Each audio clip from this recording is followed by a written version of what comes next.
Thanks, Marvin. Okay. Yeah. Good evening, everyone. Today is 7th of February, 2026, 8:32 p.m. our local Malaysia time, and we are going to kickstart the 2026 Astrology and Global Trends talk for this year. Okay. An overview of what is going to happen this year. Okay. So the theme will be energy, timing, and global pressure points for 2026. And the agenda will be, first of all, I will introduce a little bit about Chinese astrology. I do not know that, how many members do not really know Chinese astrology. Can put in the chat here, if you are new to Chinese astrology. No? If you are new, then you put zero. That means, ah, couldn't be lah, Augustine. Yeah, the expert. Okay. So how about the rest? Okay, if nobody are new, then I will quickly skip through the section. Okay, and just a fundamental. I think some of you are new members. It will be best. And also we record this session. It will be available to members who did not join tonight. Also for their benefits, I will go through the session again. Okay, the way I look at Chinese astrology is slightly different from other, other masters out there. Because I come from the engineering, and I'm also I have a very scientific background. Okay, so yeah, and then we will go into 2026 fire horse astrology forecast based on the Bazi chart, the year hexagram, the Qimen chart, and the flying star chart. I will also go into a bit of what Tai Su, just as a backup, on what does all these charts says, and what does Tai Su chart says also. Okay, then we will look at very interesting. Tonight we will look at historical Peng Wu years and some astronomy insights as well, and followed by global trend studies by PC himself, and also the conclusion.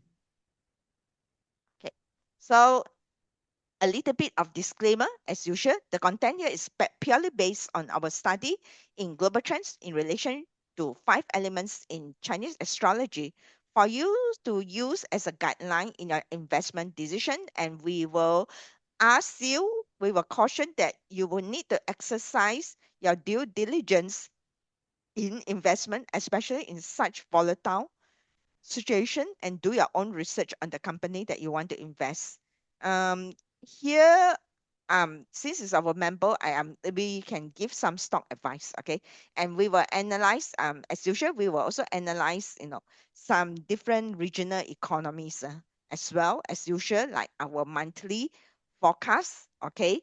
And this does not reflect an absolute or definite judgment on any specific regions, as because there will be some differences in the regional perspective. For example, US, China, and also Europe, it will be a different trajectory altogether. Okay. So, okay, a bit about us. We started this platform, I think, since year 2022. Okay, and we have deployed two methods, astrology and global trends research to forecast global trends. Okay, so let's go to the introduction of Chinese astrology. I always look at Chinese astrology as the solar system. Okay, once you understand the solar system, you understand Chinese astrology well, because the fundamentals, the very, very basic of Chinese astrologies are only 5 elements. Can someone put in the chat box what are the 5 elements? Anyone? You need to interact with me, so I know, at least there are only a few of us, so at least I know that, we all know this. Okay, so yeah, so these are so we can see we are here, the third planets from the Earth. Okay, yeah, thanks, Lauren, thanks, Mike, thanks, Mitra. Okay, yeah, it seems that you are very good um with Chinese astrology, the fundamentals. So actually, when you look at the Earth, we are in the third planet from the sun. And what happened is that each and every planet has their own orbits. And in order for planets to stay in orbits, it requires um, gravitational force. Okay. And those gravitational force around it, there are also, you notice that the smaller planets like Mercury, they are smaller. They also rotate around the sun and then followed by Venus. And also Jupiter and Mars, okay, and Saturn as well. Those bigger planets are actually in the outer side. They're further away from the sun. Okay, so yeah, so these are all the five elements energy that they influence and impact each other in terms of the magnetic force, in terms of the gravitational force.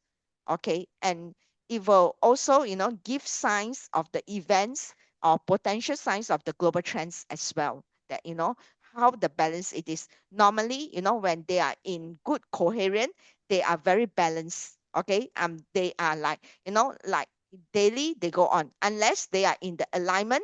When the force are bigger, then it will trigger for some changes. For example, like period 9, there is a conjunction between Saturn, Earth, and also Saturn, and also Jupiter, the biggest planet. So it will trigger for a change of the of the events on Earth, the changes. Okay, because all these changes are actually change of energy. So we know that the five planets energy itself, the Mercury actually represent water. Okay, the elements.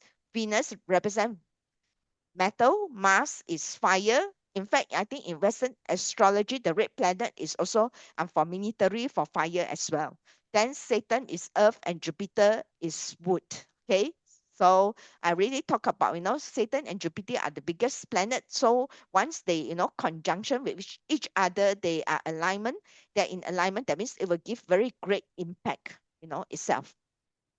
Okay, so why Chinese astrology are related to global trends?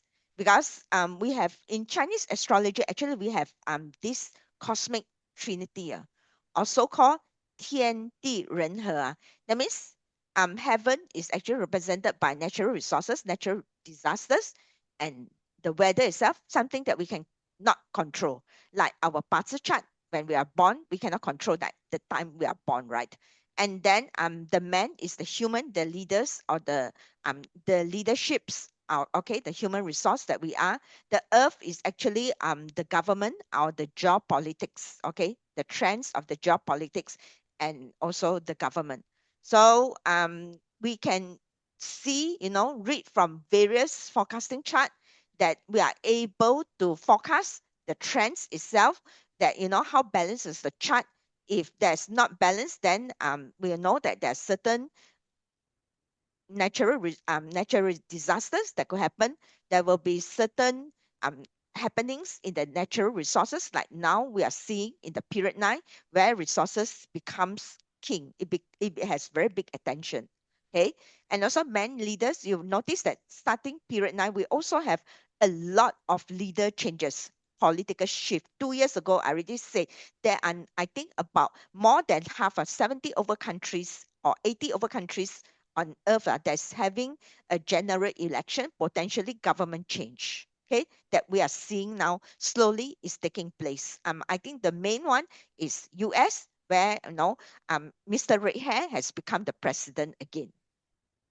Okay, so there are different energy map itself that we can see. These are the five elements, and the five elements is actually the philosophy of five elements is that they will produce each other, they will counter each other. That means they will control each other, and also at the same time, they will have the same elements as well.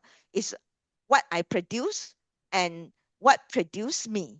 Okay, and what I what what produce me, what I produce, what I counter, what counters me. Okay, this relationship and these five elements energy, the best is that they need to be balanced. Okay, they need to be balanced. Especially you can read this. How do you know the element is balanced? It's actually through your birth chart that you will know that, because we can translate the dimension of time of where the position of the planets are in terms of the prominence of the five elements, and also where the position in terms of the 12th animal sign, which is the earthly branch that give rise to the energy chart of the moment.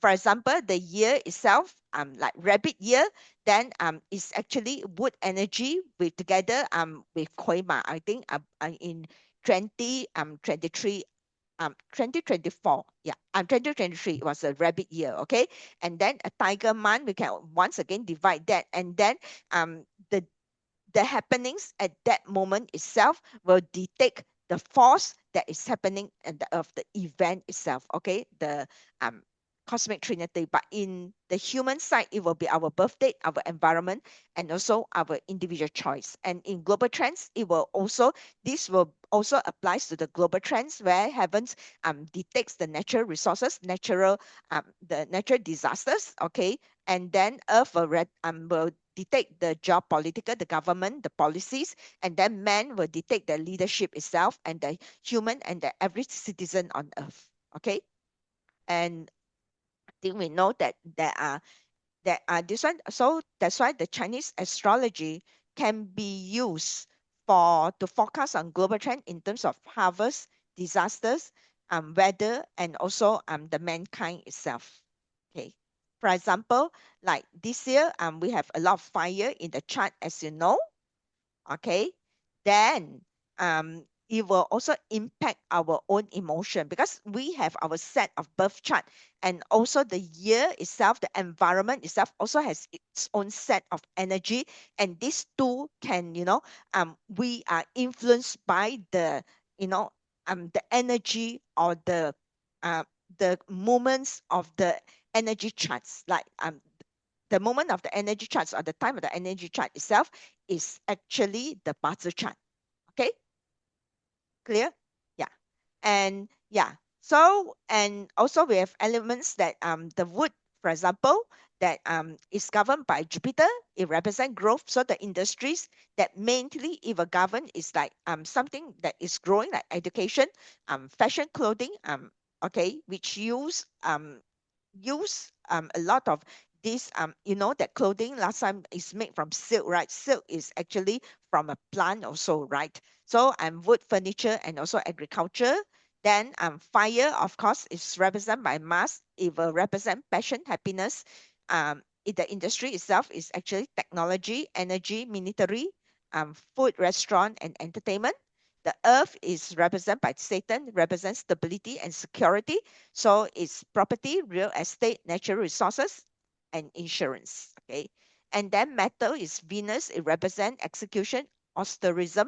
Then the industries will be finance, automobile, precious metal, and heavy machinery. The banks, all actually they are represented by the metal industries. Okay. Yeah. So you can see it's period 9 now. Fire is very strong. So it will counter earth. Okay. It will counter earth. Sorry, it will counter metal. And therefore, you can see a lot of transformation happening in the bank last few years. Either some of them, that cannot pivot, they sort of close down.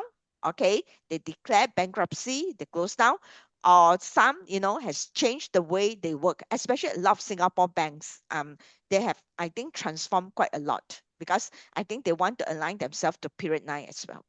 Okay, and then water, of course, is mercury. Then it represents wisdom. So the industries will be consumer goods, shipping, transportation, and tourism. Okay, yeah. So yeah, this is the introduction. Next is on the Just fire horse. Yeah. just a correction, yeah. Mm. The silk is from the silkworm that feeds on the mulberry plant. Yes, that's right. Okay, but it's still considered as even cotton. Cotton is also wood, right? It's a Yeah, plant. Yeah. Okay. Yeah. So the origination is actually, but they need to fit on the plant also, like in other words. sure, sure. Yeah. Yes. If the plant is prosperous, mulberry is prosperous, then the silkworm will be prosperous. Okay.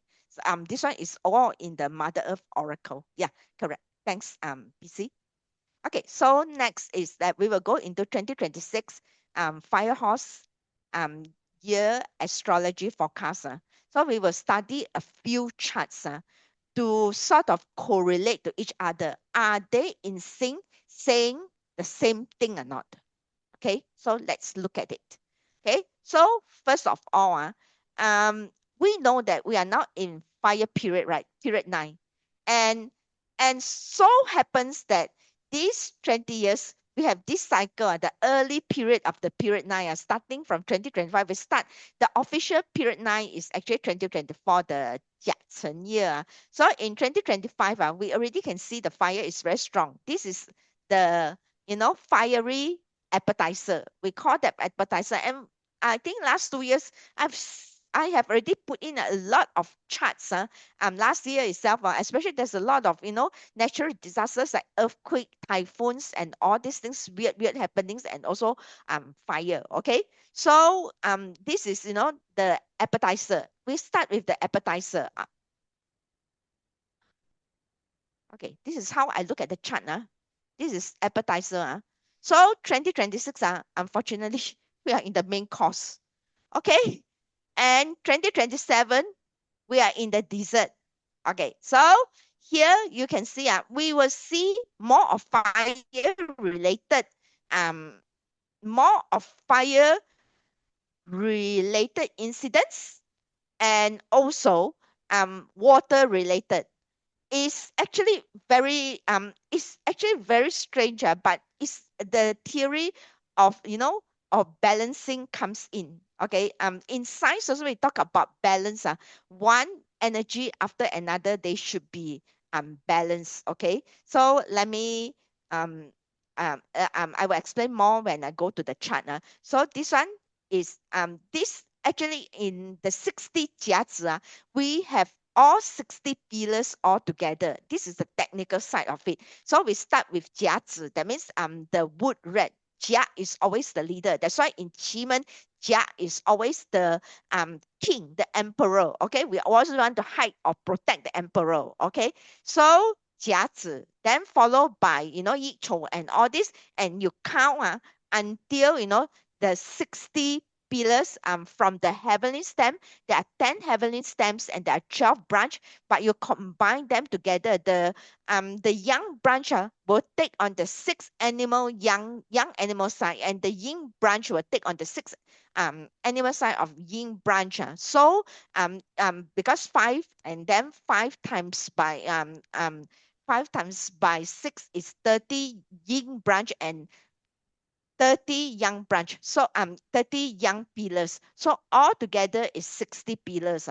Okay. So out of these 60 pillars, the one that has the most fire energy will be Bingwu, then followed by Dingwei, okay, and Yishi. Okay, these are all summer animals, and you also can see that from the time itself. 4 hours. Can somebody tell me Chinese is no, our forefathers is very intelligent. Okay, so can somebody tell me what is the 4 time in the 12 in the 24 hours when is 4, the time for 4? If you don't know 4, you should know 5, the horse hour. Yes, that's right. Yeah, okay. So that time the sun is already up, right? And then 5is 50嘛.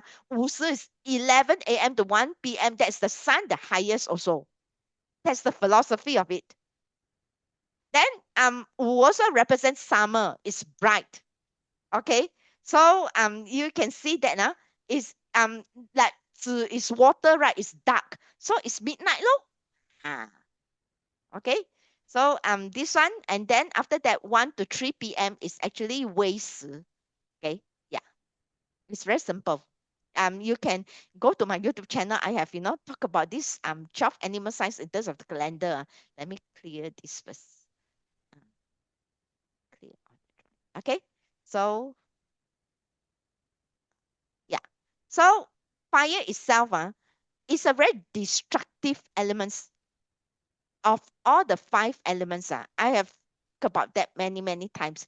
Fire can change the form of metal, can exhaust wood till become earth, even earth also become ashes, and it will evaporate water. So you think um in terms of five elements, will there be a very big transformation?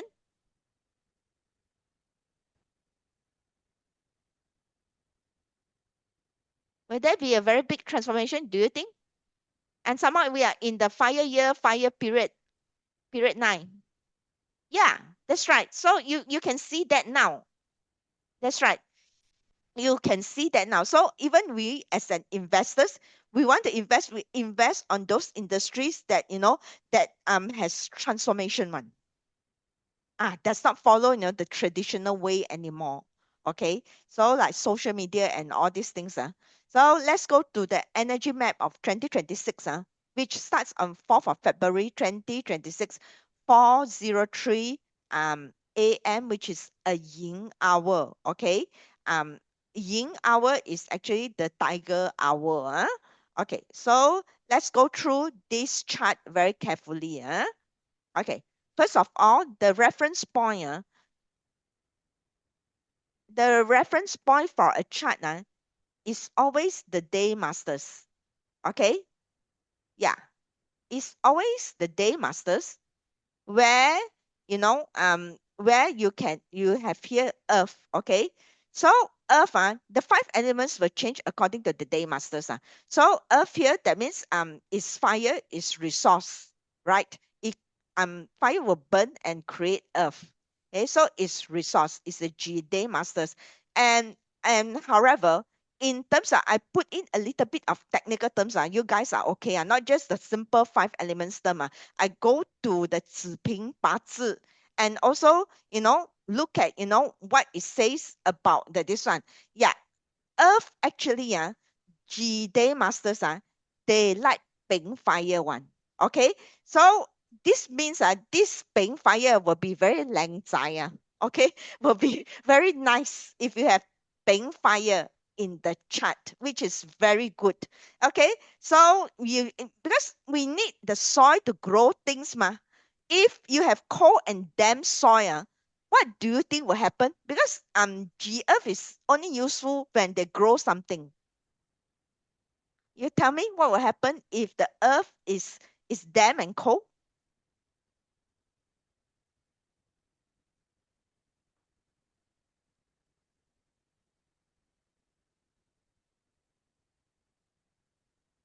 Okay, what will happen? Anything will grow or not? Yeah, yes. No plant can grow, not useful at all. So you will need the G Earth to have prefer to have ping fire. Okay, so it will activates life.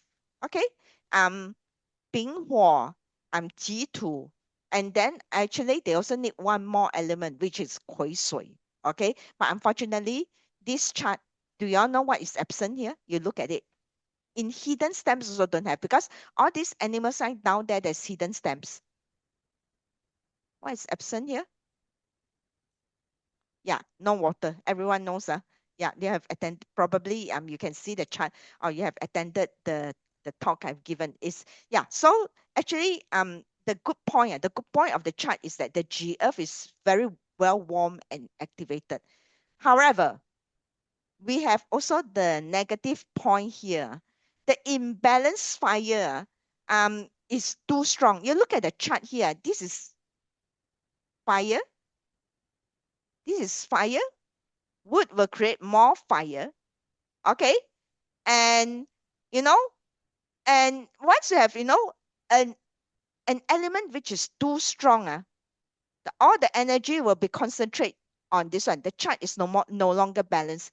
If you no longer balance, then you will have a problem already. It have fire too strong, and then the chain of creating producing and producing in out countering all broken already. Okay, so you have missing elements of water itself. Okay, so once fire, so it will dry without water. So a lot of people will not have much wisdom. They will not have patience at all, because this is the cooling element of the chart that is needed. Okay, and moreover, the peng the resource also counter the output okay.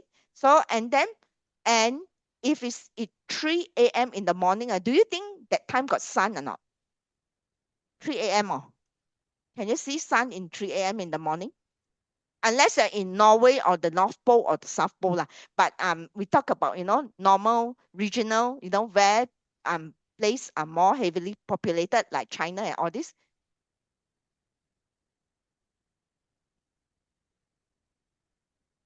And got sun or not? So the peng is also not very useful in another words. Yeah. Yeah, 3, 4 a.m. no sun yet. Okay. So the ping is also not very useful. So it's actually an overactive high output GF chart itself. Okay. So because you can the metal is here, but the metal itself the output is supposed to have wealth. You will pull in water because what earth counter, because earth counter is water and then it's missing from the chart. That means we will have a syndrome where you have output but very difficult to turn into wealth. Okay.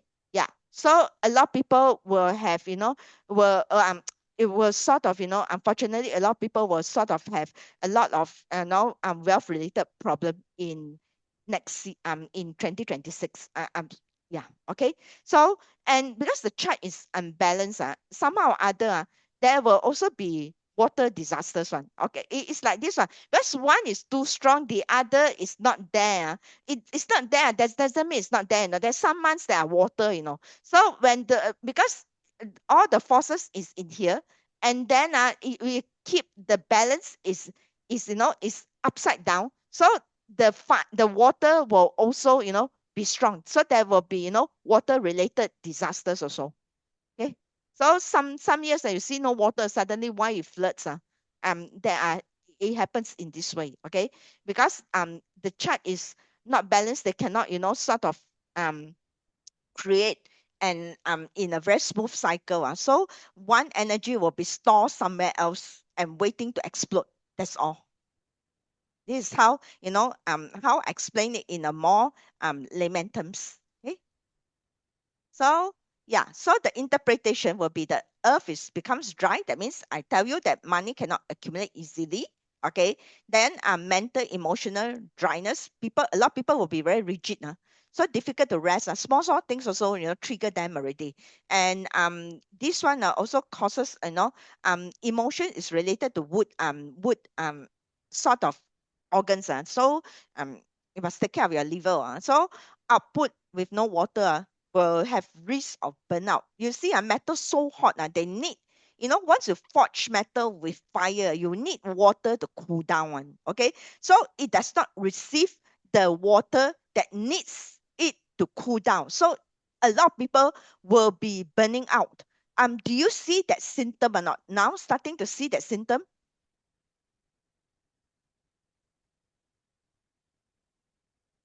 So unfortunately, there will be a lot of mental problems also. Do you all see start seeing the symptom, or am I the only one that's already seeing the symptom of people burning out? Okay, and then 2 5 years people will be impatient. Okay, and health will be heat related symptoms, dehydration tendencies, inflammation, sleep disturbances. Oh no. Okay, and also nervous tension. I think possibly it impacts your resource. The fire impacts your resource. Mitra. These are all your resources. Handphone, laptop, all these are considered as resources. So this month, probably it impacts your resource. Okay. Yeah. Because I think if it's in 子 or water, so it will impact your resource. Okay. So in terms of global realization, how it will looks like. So some nations will act very boldly and visibly. We already seen that since I think last December. We have one nations with a red hair president is acting very boldly now. You think so? He's like, on the spirit of conquering one country to another country. Yeah, agree? And also energy security, okay, climate stress, military land issues will be politicized. Oh, yeah. You will be very busy because it's the output element. Chin on. Okay. I already told you in the astrology talk that you will be very busy, especially busy for this year for wood people. Okay. Keep on output. Okay, so the government, land issues were politicized with resources and sovereignty. Yeah, so we can see that the sovereignty of several countries has been threatened. Okay, even the good friend Canada also. Okay, so they will react first and then they will explain later. And then government means the hard rules. Okay, meets urgent reform. There will be like policy shocks, abrupt rule changes, enforcement before education, and then it will cause social unrest. Okay, social unrest always happen in the Ping Wu year when you look through the history. Then people will be productive, complacent, but emotional reserves are low because there's so many outputs. No water to cool down them, cannot turn into wealth, overwork and mental stress. Then the assets and the economy and capital, because each of these pillar represent one thing. The year pillar represents the macro environment, the countries. The month pillar represents the government, the authority, and then the day pillar people, and then um, in terms of the our pillar itself is assets economy. So it has to be like future oriented assets, like what we are doing, future oriented assets. And then assets price spikes with sharp correction. That's what we are seeing now. Okay, boom, burn, and reset cycles. Okay, so the narratives is that the productivity leaks, wealth does not stay, supply chain will be constrained, and then the financial system will feel tight. Okay, there is a lot of, I think, bankruptcy. Unfortunately, is going to happen this year as well. And I think bank is also not very secure. This year, I think BC has already posted in our chat group. There's some banks that are having trouble now, right, BC? Yeah, I think a lot of people are saying that UBS is Ah, very, very fragile. it's a Swiss bank, Yeah, Swiss are very good in banking one. They are one of the top bankers in the world. unfortunately, they bought very much near bankruptcy bank called Credit Suisse some years ago lah. Credit Suisse is the one that issued the gold bar one, ma.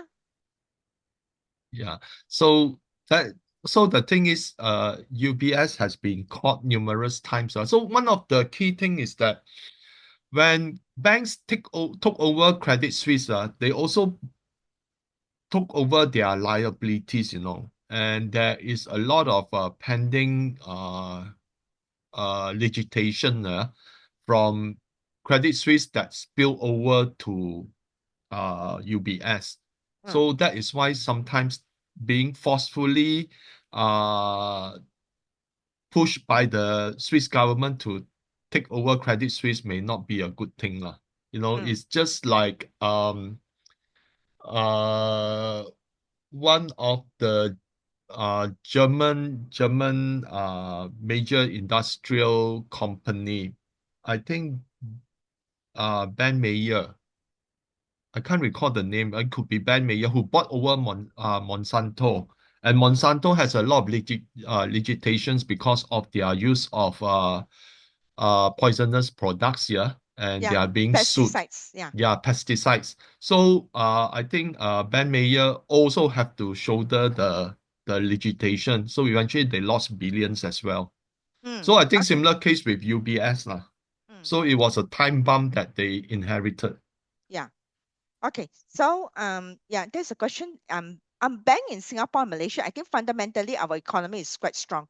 So I think we're still okay. And then especially the Bank of Singapore, they also transform. But I would think that for me personally, this is not the time to invest in banking shares. Okay, in period 9, I will not. I think I will not. one of the key thing is I that will not invest in if I may banking add, shares. the one of the key thing is that a lot of banks right now, some of you all might have heard about a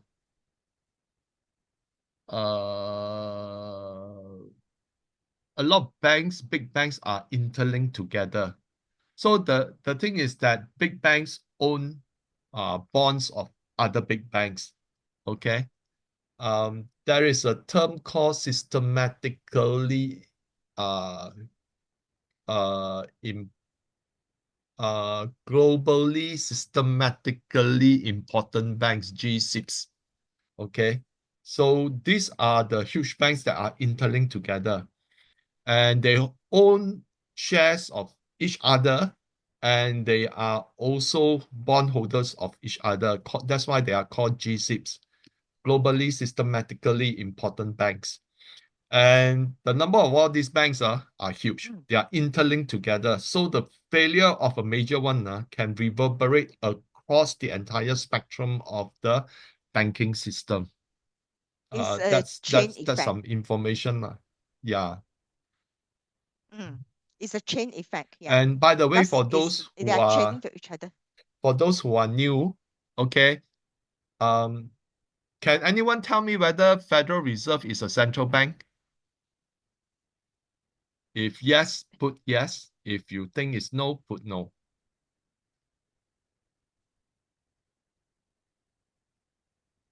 Yeah, So Federal many Reserve no. is not a central bank. Yeah, Federal Reserve is a private bank owned by JP Morgan, Citibank, and a few other major important banks. Okay, that is why they can run the policy. Okay, Okay. It's like a consortium of bank together that forms a Federal Reserve, right? yeah. Okay.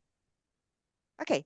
So yeah, so this is so much for the Barter chart. Next, we look at the Chiman chart. Okay. So the Chiman chart for year 2026. I don't know whether how many of you seen this type of Chiman chart for the first time. Have you heard of Chiman? If you see it for the first time, you just say, here, one. Anyone? Or all of you are very, I've seen Chiman chart before. Okay. So basically, achievement chart will also give you a snapshots of a global trends for the year. Okay. This is the year 2026 achievement chart itself. And what we can see is that okay, if you know how to read, it's okay, but I've already translated into a layman term.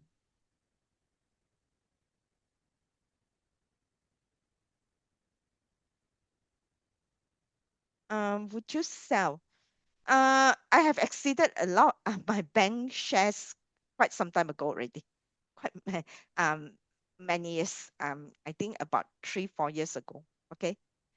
I have no affinity to bank shares one, but I still make money like that one. Okay, so yeah, so the most important thing, if you look at it, for those that are, that can read the chart,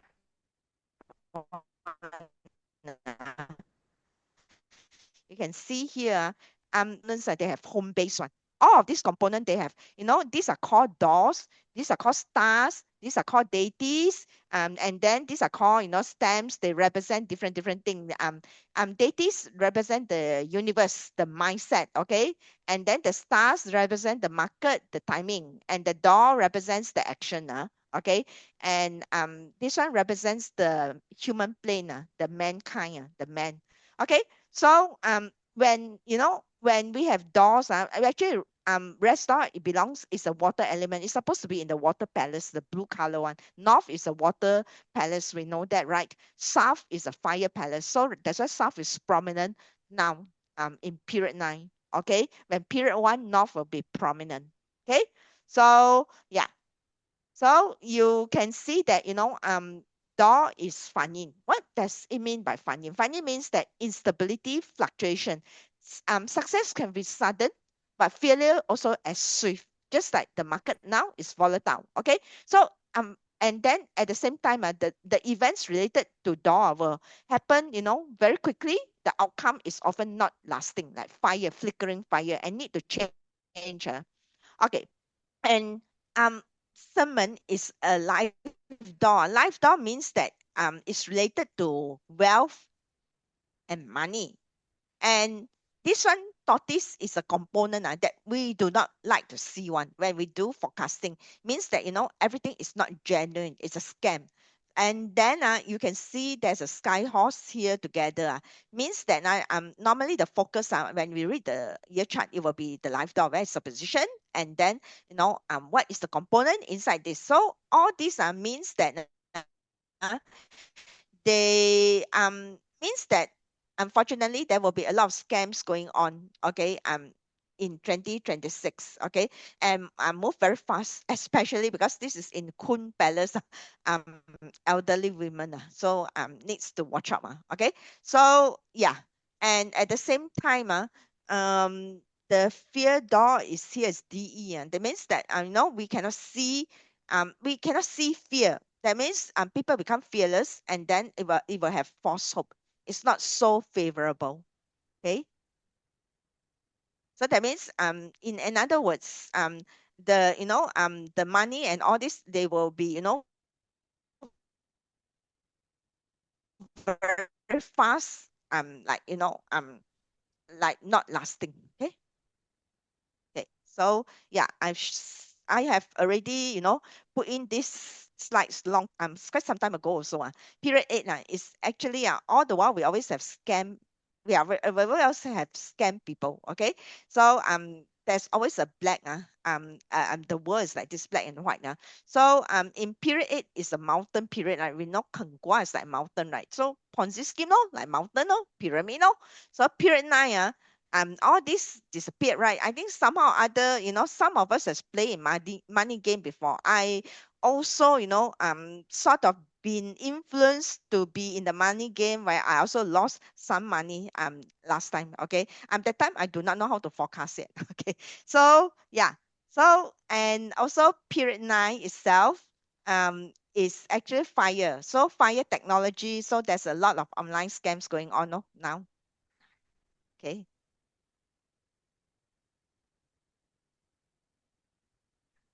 Clear all the drawing. So be careful. Then we look at the hexagram of the year, which is 2026 is fellowship.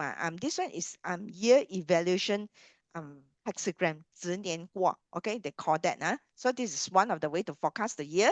So we can see that the power, the image is actually also a fellowship. Okay, with 离卦 and also the 乾卦on top. Okay, so that means the power will shift from individuals, players to alliances. So when you're in business, it's very difficult to to be alone now. You have to form alliances. So you have to have ecosystem. Like now, what Google is doing with the AI also is a ecosystem AI. Okay, and then implications that BRICS will strengthen. Maybe ASEAN partnership will grow. Okay, as we see, US, EU fragmentations continues, resource and energy alliance, I think it will be matter more than ever. So the from this the investors positioning will be that we wanted to invest in companies that align to alliances, not isolated players anymore, and watch out for like currencies like commodities and supply chain clusters also. Because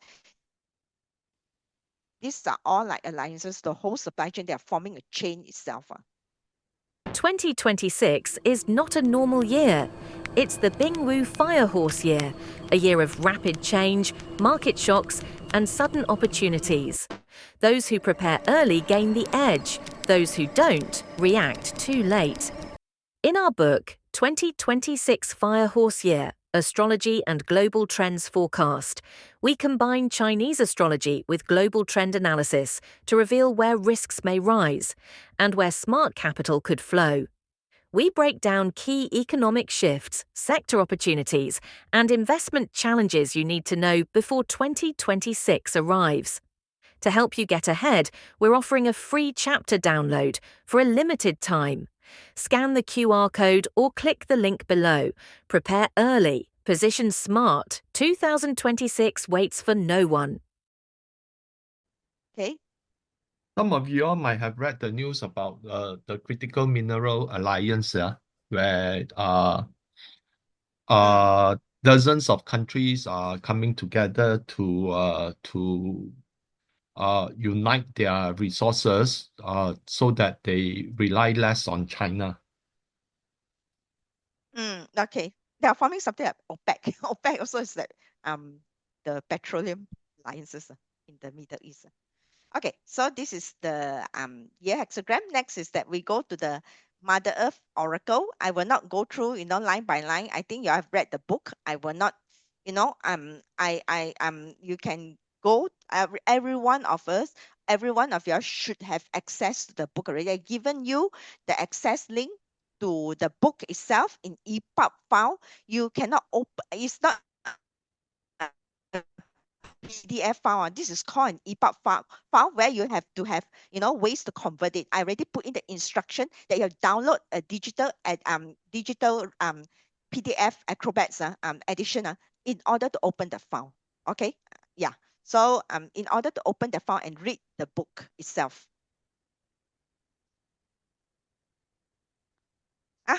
What no longer download through platform. I've given you the link. All the link are inside there. Okay. So yeah. So the interpretation. Heaven cries. The river will overflow. Maybe another tsunami. Unfortunately, I told you. Water disappeared. That doesn't mean water really disappeared because water is still a force. So it will accumulate. Waiting the time to come. So heavy rain does not stop. The West will face turbulence and disorders. This is what we are seeing now. Repeated disasters occurred. People will suffer without relief because of the output is so strong. Eastern regions could hack conflict temporarily. We will see that, probably with the turbulence at its peak, and maybe the eastern region, maybe China, I do not know, or other countries will come in and mediate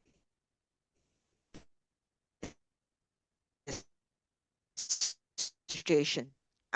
Okay, and unrest. So rabbits, horses are affected strongly. Means that if your party chart has some of these animal signs, maybe you will be affected. Okay. Okay. So let's look at the North Star, the regional map that is in the flying star. We know that this year the flying star one is in the center palace. Okay, and then we have 6 here, we have signal star here, and then we have the most important thing is 3. This one US having an argument star. That means there will be a lot of changes, a lot of maybe arguments going on. And then here robbery, surgery. I think this is star 7. And by the I way, this think is star 7. the US is more prevalent because it's also the midterms. So each political party would argue with each other prior to the elections. Okay. Yeah. So someone with star 3 in their in their quadrant. So this will be this one. Then people will be eyeing on the South America resources. Okay. So yeah. So this is this is what we look at. Then star 8 actually China this year is not bad, but however they still have some issues also. Even period 8 this Ping Wu Ye, China is not also safe from all the trouble. Definitely they will have some kind of turbulence also. Okay, based on their own country's party chart. So yeah, so we shall look at a bit about 太乙神术 the geopolitics that actually 太乙神术 is quite useful in forecasting Geopolitics. Okay.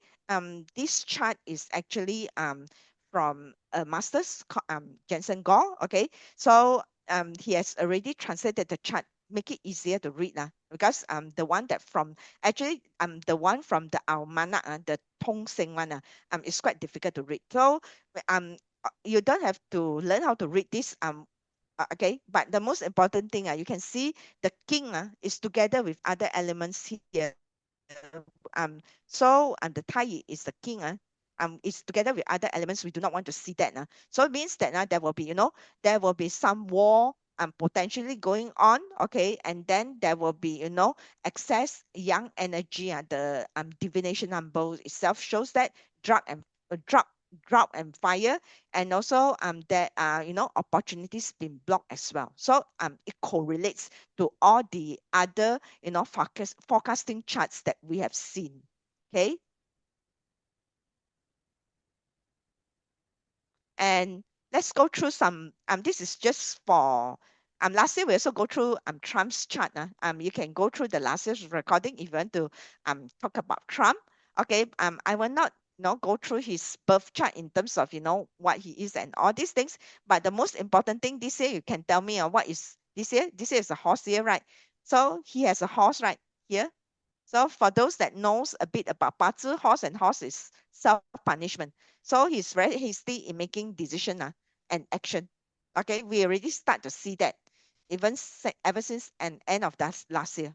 Okay, so he will he will make a lot of funny decisions, hasty decisions. Okay, expected. And yeah, and also the best thing some more added to the added to at grand ballroom in White House there is renovation. The renovation already starts in 2025.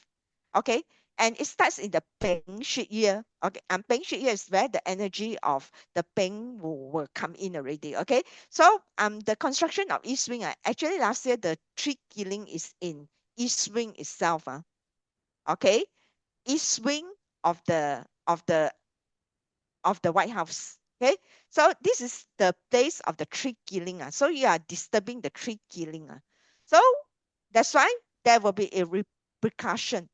Okay, so we shall see how the extreme episode play out. I think it will keep on haunting the leaders. The extreme leadership episode. I think PC has also mentioned about it in one of his forecasts already. That means a lot of trouble. Once you disturb the tree killing, your trouble never end. Okay, so next one, this one also another one. The two big guy, in on Earth now, the two most powerful men on Earth now. He also has a horse in his destiny palace. Okay, also maybe I hopefully he knows about it, he's aware about it, and then maybe there will be could also have some hasty decision making, but normally he's quite a cool guy. He knows how to control himself very well. I suspect that he knows Chinese metaphysics. He could have advisors in that knows Chinese metaphysics very well, scholar okay, like ancient days emperors. They have scholars that that are very strong in Chinese metaphysics. Every night look at the skies to advise the emperor. So I hope I think he has this in his in his cabinet without I us think knowing. also uh he can say leave the decision making to another person. Whereas Trump will make use of a lot of the decisions will make himself, and other people will say yes. So I think I believe that President Xi would know the outcomes, but I think he will gradually let more decision making to his top guys in within the Politburo. I believe that um you know you remember when we first wrote the book, you say that there is some changes in China, and I was telling you that so far the trends doesn't seem to be pointing towards there lah. But I believe what we saw then was the so-called removal of top generals. And immediately Yes. the Western media came up with a lot of things, say that it was a purge. Right now, the Chinese military has no experienced general and such. And some people were saying that because of this, um, China will delay its action on Taiwan. But on the contrary, I am I am with the point of view that the removal of many of those generals were previously from the army. And a lot of all these generals, they have gone through the Mao era. And at that time, during the Mao era, they the philosophy is to overwhelm the enemy with brute force by the amount of personnel within the army. But ever since President Xi came about, he has reduced the size of the military, preferring to modernize it. And unfortunately, from what I gather is that a lot of the old-time generals from the Mao era, they are against this. But a lot of the modernization and the preparation, I think they are not fulfilling his vision. So that's why many were removed. And I think it sort of paved way for a lot of younger leaders to take the helm, those who will dare to take the risk. So contrary to what media says about China will have to delay whatever its intention on Taiwan, whether it's embargo or invasion, I think the younger leaders would be more gung-ho about it. But I don't think there will be an invasion. I know. I don't think so. So I cannot It will see that. be probably an embargo, Yes. very much like Economic. what the US is doing Mm. in order to force the surrender. And I believe that they will, if let's say an embargo happens, that means that no military hardware can go into Taiwan. And I believe what will be what is the aim that the Chinese military will go for. And that could weaken the Taiwan economy in that sense, and also put pressure on the people to change the party to be to have more reconciliation. And that is why you see the KMT right now is trying to mend fences. So I don't think there's ever going to be an invasion because I think even President Xi himself say that he don't hope to see uh, the Chinese killing each other. But definitely there will be a lot of pressure, and the military will continue to advance in terms of modernization and with more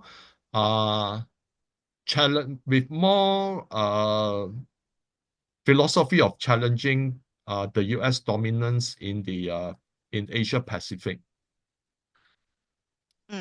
Okay. Yes, that's right. Because actually, we see that coming from the forecasting itself. That's why sometimes we can be ahead of time. But yeah, and also I definitely China's no spirit nine, because every action that he did, is towards aligning in period nine. Okay, AI and all these things that they have significantly, put in a lot of resources in developing the AIs. Okay, yeah. Yeah, So for the members, I think in the Telegram channel, I share the 5-year, the 15-year, 5-year, the 15th 5-year plan. And I think that is really an insight into what China will embark on doing over the next 5 years. Mm. So on personal basis, This is something, the precaution that you need to take, especially fire-related incidents. So we have seen the fire-related incidents in Hong Kong, unfortunately, and also in the Swiss ski resorts. So if let's say you have old power bank, please patch it out. Okay, patch it out. Okay, my one, last year 2025, the star five is in northeast, right? Northeast sector, right? That means the energy is very vibrant, right? This is what happened to my power bank. That suddenly the batteries all swollen. Okay, so especially in especially in south sector, beware of it. And it's best that keep a fire blanket in your house. Okay, and some small like fire defendant equipments also. Okay. Yeah. Okay, so let's go through another interesting topics, which is historical Pingwu year, that we can see a similar trend expected now. So I go through the 2 years 1906 and 1966 okay, the two data points here. So you can see 1906 is also a Pingwu year. 1966 and this is not in fire period, no. So the world order itself at that time it was like multipolar European colonial powers where British Empire was at its height. Okay, and then 1966 it was ideological Cold War, and then Russia's. Then the tensions is also um like navy arms and all these things, and this is 1906 is the year when when there has a lot of rivalries that leading to the World War I. Okay, and then in 1966 I think there is nuclear standoff, proxy wars, and economic is on also related to gold. Okay, it's a rigid gold standard. And then in 1966, I think they introduced a flexible Bretton Woods system. Maybe PC, you can explain more if Yeah, here I. actually, the after World War II, they formulate plans to have the common monetary system. That's when Bretton Woods system was implemented. But beginning of somewhere in the mid 1960s, um, the US started to have problems because gold started flowing out of US vaults because every country that did trade with US, when they have a surplus, they want to use convert the US dollar into gold. So and I think a lot of people has been speculating that a lot of the gold has been consumed during the Vietnam War uh, in the 1960s.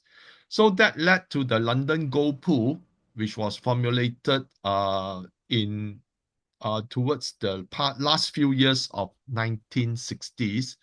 But then the London Gold Pool also collapsed because they cannot stop, the demand for gold.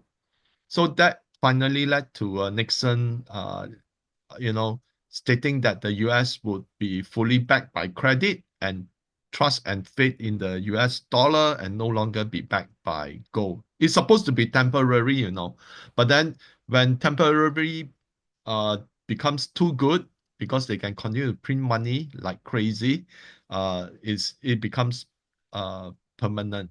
Yeah. Hmm. Yeah, and then social unrest. Okay, class And and. also 1906, yeah. I think sometime between 1905 to 1907, there was a huge naval war due to tension between Russia and Japan. Mm. Yeah, okay, that's right. So, and also class labor rights, more about working class and labor rights. Whereas the social unrest in 1966 as its on identity, race, gender, the Black Panther movements, and also the San Francisco quakes, there are natural disasters in these 2 years also. Yeah. So, and one thing about US very interesting. Actually, they are in their 250 years of um of this one ever since US was formed in 17 something.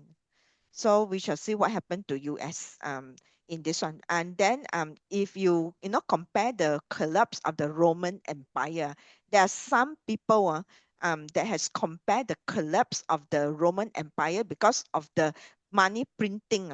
Also, they mint the money into worthless. It's supposed to be started with silver and later on deteriorated into, you know, a useless sort of, you know, they mix the mineral and all these things. So it become worthless. So this is what is it looks like, you know, a deja vu in another era of like US. Okay. And the Roman Empire, you can check, it lasted for 250 years. So we shall see what will happen to US. Okay. Yeah, the Roman Empire became very strong because of its legionnaires. Okay, those Roman soldiers, they call them legionnaires. Mm, So they were paid in silver, all has been paid in silver all the time until such time that they start mixing other minerals with the silver. That's when you have them uh no longer being loyal to the empire. So this is just like what we will likely see will be, as I mentioned in the book, the US will be pushing another substitute, which is actually the stable coins and such, okay, to back the US dollar. But the thing is, it's still money printing. And mm, right now, the money printing is delegated to private enterprises, mm. okay, where everyone can issue their stable coin. And this will actually be will carry a lot of repercussions. If you find this video informative, please give it a thumbs up and consider subscribing to my channel for more valuable insights and updates. By subscribing, you will be the first to know when I post new content.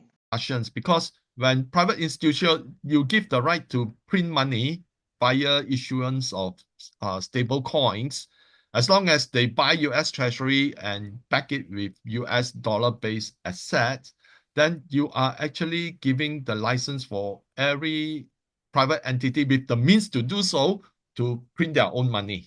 Okay, so that will be like, diluting the what the Roman government did, okay, by diluting the silver. Okay, right now they are diluting the the Dollars. pool of US dollars, okay, with more US dollars. Yeah, okay. So this is this one. So yeah, and this is the comparison, okay? And yeah, and also actually in every Ping Wu year there's something like a conflicts, war or whatever, you know, that triggers all this Mexican American war, and then also pre-war, okay, that the trend is the same. Okay, and then the Vietnam War as well. Okay. So let's look at some astronomy insights. This is very interesting. First of all, let's look at, you know, the what the media says, ring of fire in the fire horse year, where, you know, 17th of February. You know what is 17th of February or not? What day is 17th of February? Yeah, Chinese New Year. Okay. So we have a solar eclipse exactly on the Chinese New Year. Okay. And then second and third is the 15th. Okay.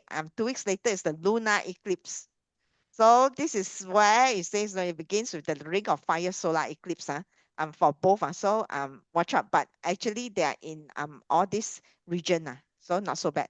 But the 12th of August and 27, 28 August one, I think I will need to watch out that one.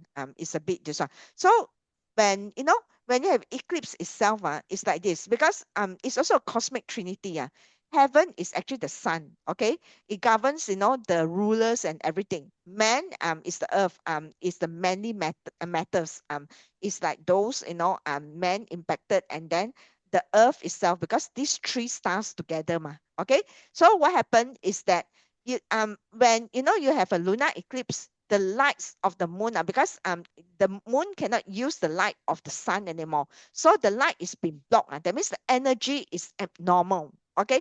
We know lights are energy, right? They are like photons, right? What Einstein's theory in quantum physics also comes in. Okay, for me. Okay, so when you don't have lights, that means something abnormal. So it will infect the man. When we have the eclipse of the sun, sometimes when the rulers, the chart are aligned or sort of resonate with the eclipse, the time and the date and so on, so they will be impacted. That's why it's not every time everyone is impacted. It's only to certain people, but it's just that to be safe, we cannot read individuals chart. It's just that we don't ask you to go and watch the eclipse. Okay, yes. Eclipse of the sun is when the moon is shadowing the sun. It's also abnormal. That means in Chinese astrology, when we look at the skies, we look at for abnormalities. Although they don't understand the force, the gravity force and everything, but they know that the symptom, the abnormalities that happens, something is not normal anymore. Okay, so this is one of it that you have to be careful. Next is I think several Sifu has talked about it. Astronomy, the three interstellar or atlas. Okay, to me, this is nothing new, because in order to detect, interstellar objects, okay, you need to have very powerful lenses, very powerful equipment. And we started to detect them in 2017 only. um they do not come in 2017. Actually, I think earlier days we already have this, but it has gone undetected.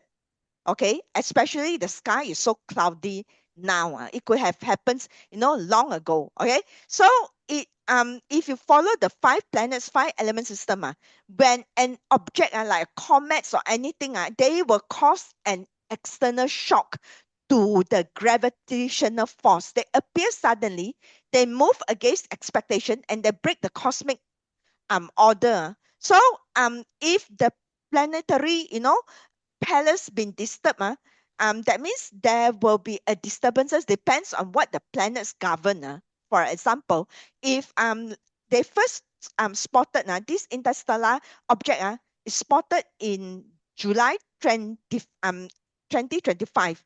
And also there are, I think, Baba Banga, one of the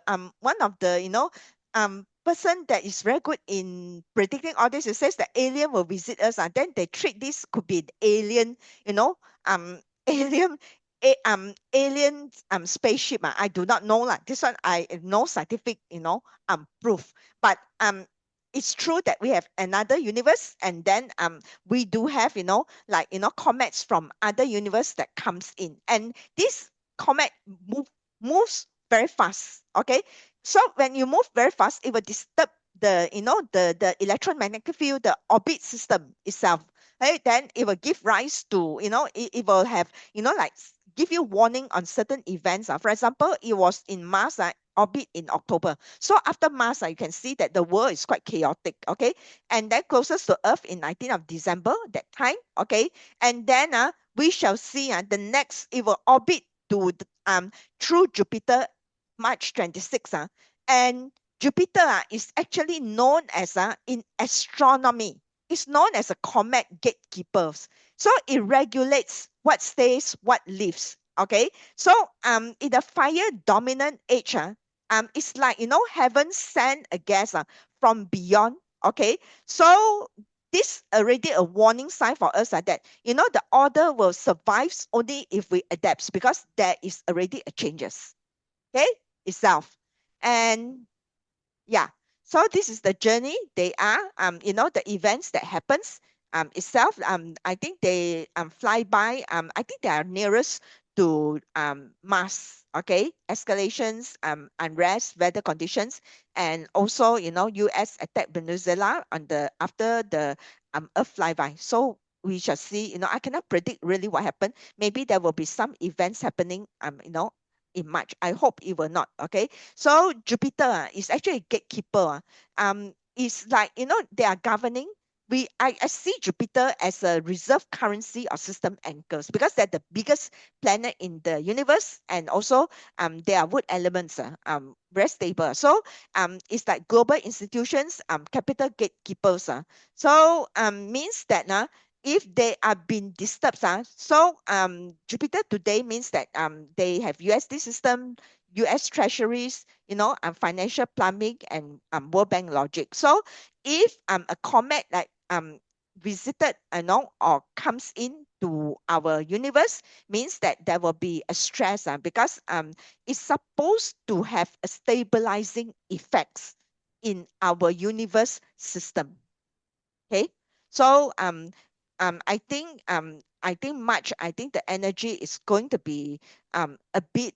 There will be some changes, maybe in terms of the in terms of the monetary systems. We shall see about that.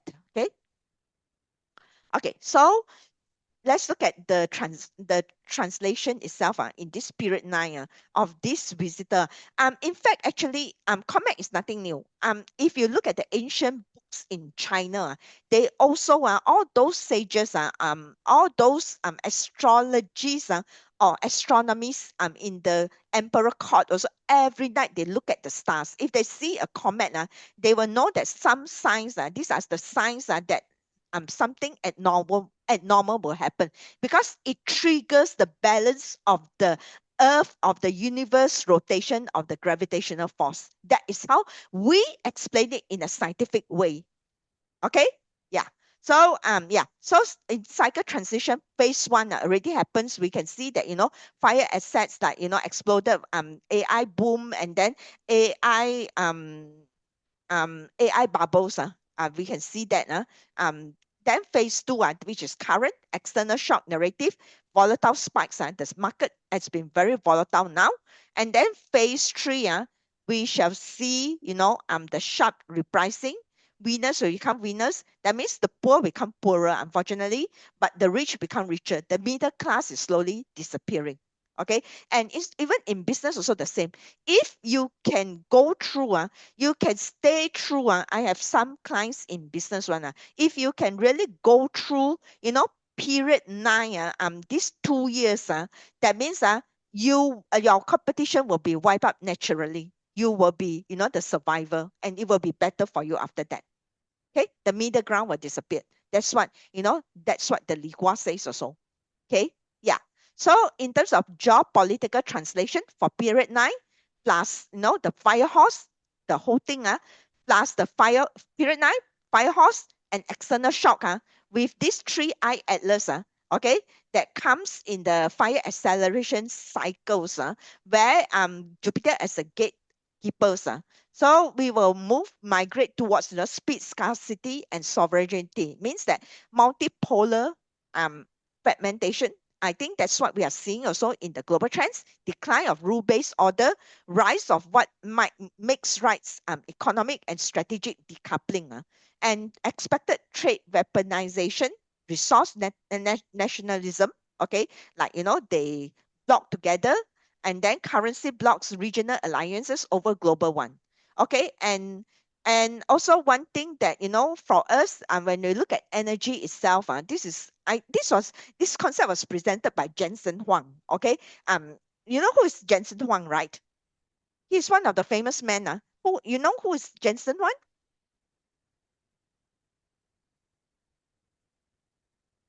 Yeah, and media, correct. So he presented that, in order to have the application, first of all, we must have energy for the chip semicon, and then only the AI models comes in, and only the final applications. So energy is the base of everything.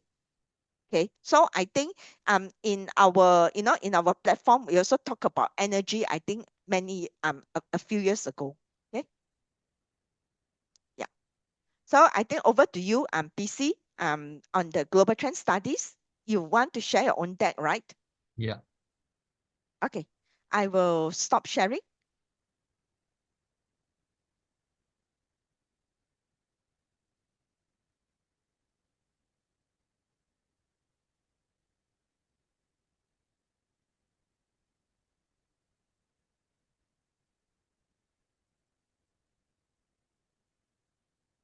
Okay, so let's take a let's take a look at the global economy outlook presented by the IMF in their update in January 2026. So basically, the IMF thinks that the global economy will remain at 3.3% growth, similar to its prediction for 2025. And in 2027, it will fall to 3.2. So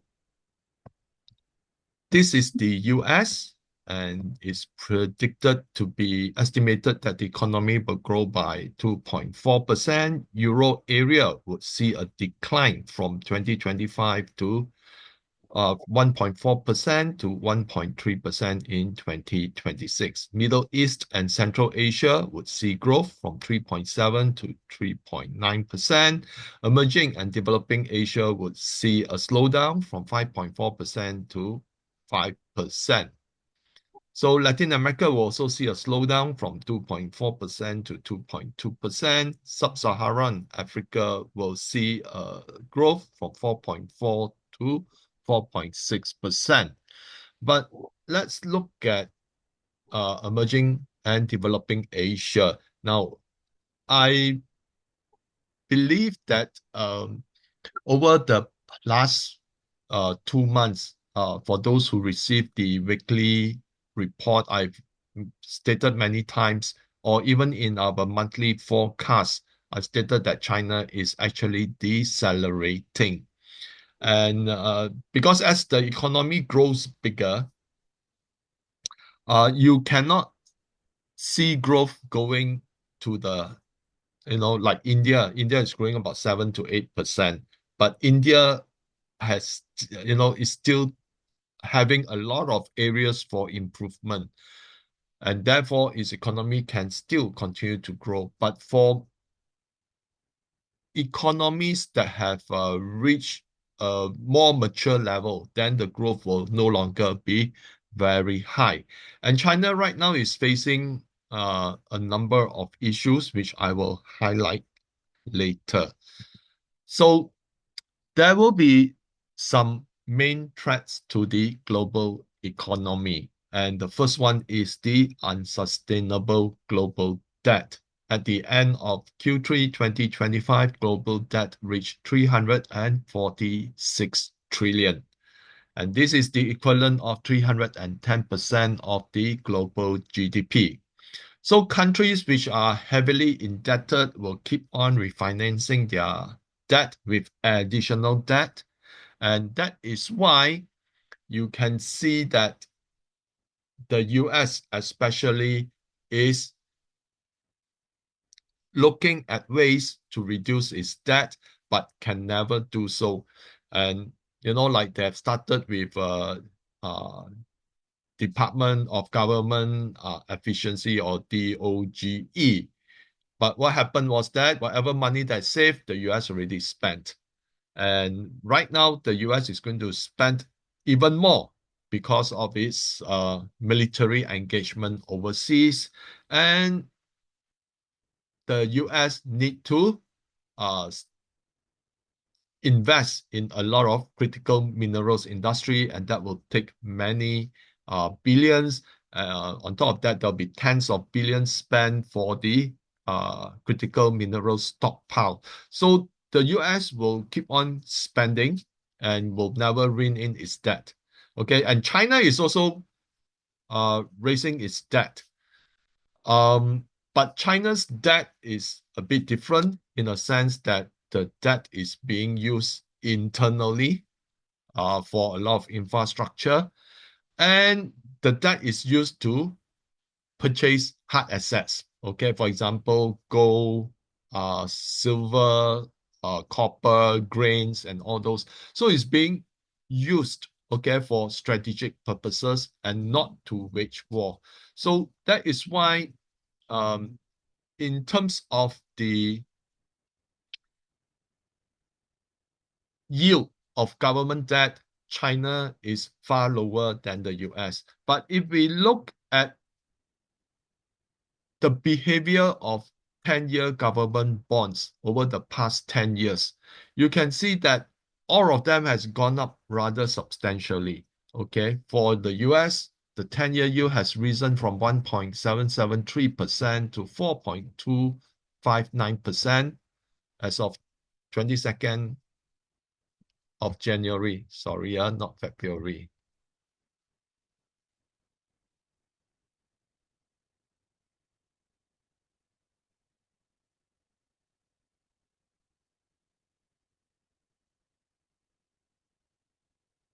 So it has gone up 140.2%.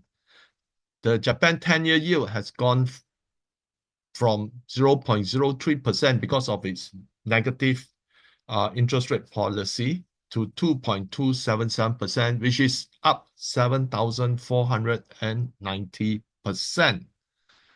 Germany 10-year yield has gone up by 1,164.4% because of the ECB negative interest rate that it started many years ago. And France, the yield has gone up from 0.591 to 3.425, equivalent to an increase of 479.5%. UK 10-year yield has risen from 1.424 to 4.530, up 218.1%. So all this increase in payment, all this increase in interest rate will reflect on the interest payment. So governments right now are borrowing debt at a much more expensive level compared to 10 years ago. And that is why, in our monthly forecast, we are saying that France and Germany and UK, the government is warning that they are going to face a funding crisis, especially Germany. Its debt has grown by so much more compared to 10 years ago, where the yield is concerned. So India, yield has fallen from 7.735 to 6.701, down by 15.4%. China yield has fallen. 10-year yield has fallen from 2.883% to 1.797%, down 37.7%. So if we look in the context of the above, among the major economies, only India and China saw a decrease in yields. However, India faces a collapse in its currency value versus the US dollar, while China has seen its currency risen versus the US dollar. So even though India's yield has fallen, its currency has devalued strongly against the US dollar. So India could face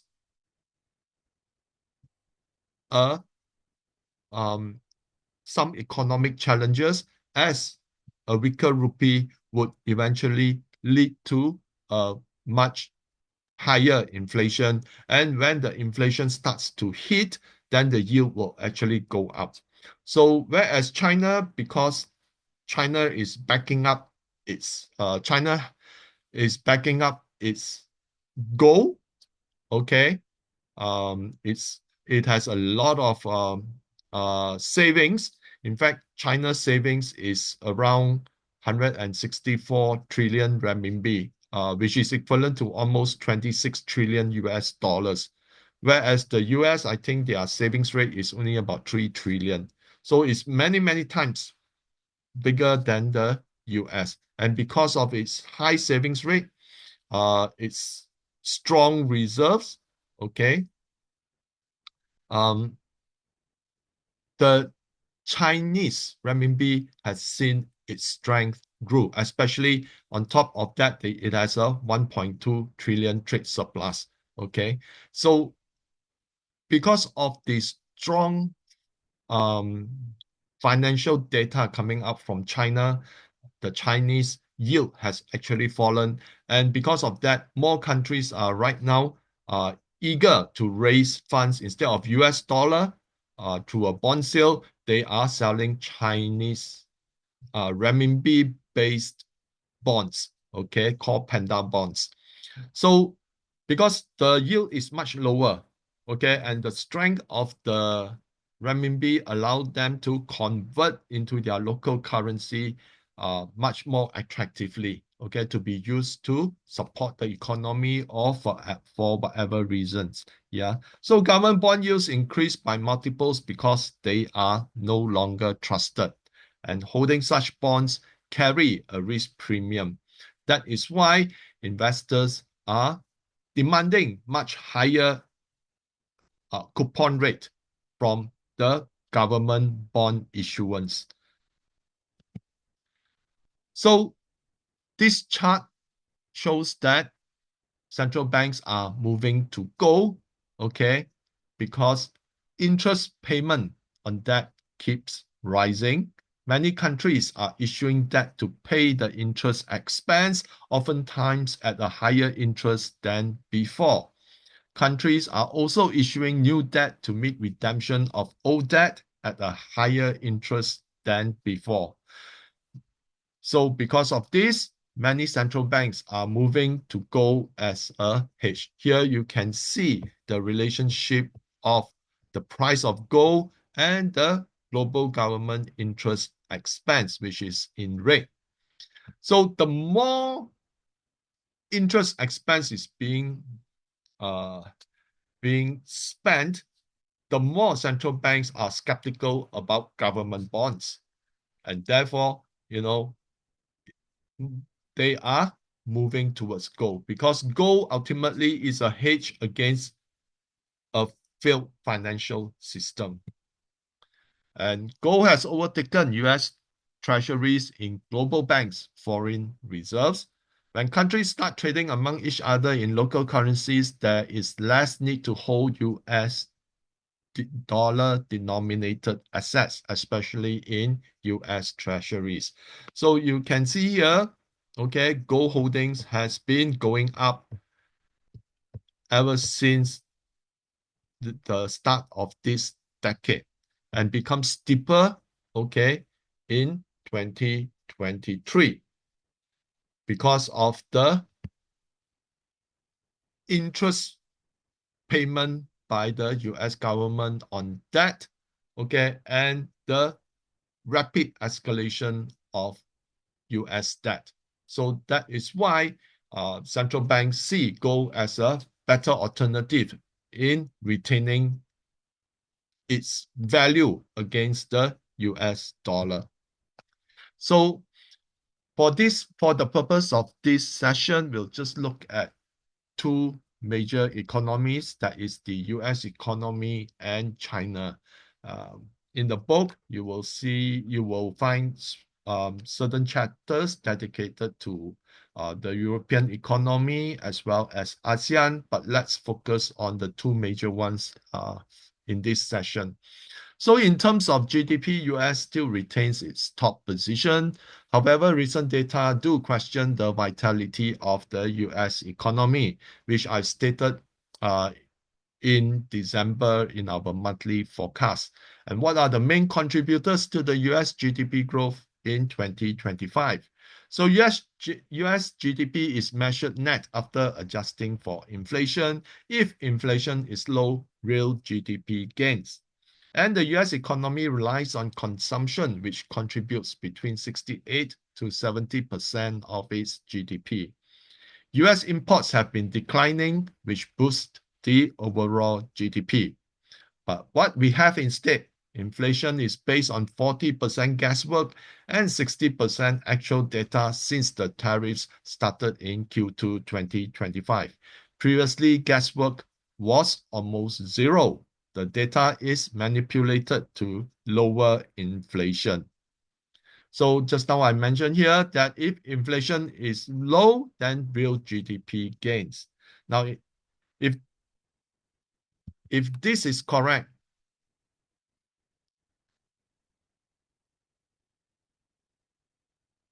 the growth in consumption is driven by inflation, not the amount of goods consumed. Now, this thesis is supported by the CAS freight index, which has collapsed since Q2 2025, along with the tariff since the tariff period. Also, lower imports of goods result in lower trade deficit, which boosts the GDP. So this is the CPI calculation. You can see that actual data collection has fallen in this during this period, okay, just when the tariffs are being announced. And then guesswork has started moving towards 40%, actual data falling towards 60%. So in such, inflation could be manipulated. And this is the US freight, which shows how it has collapsed, okay, by the end of December. Okay, you can see that that's a sharp downturn. And Q3, which the US predicted that, which the US announced it as a marvelous GDP of 5.4%. You can see that Q3, there was a sharp fall here as well before recovering slightly.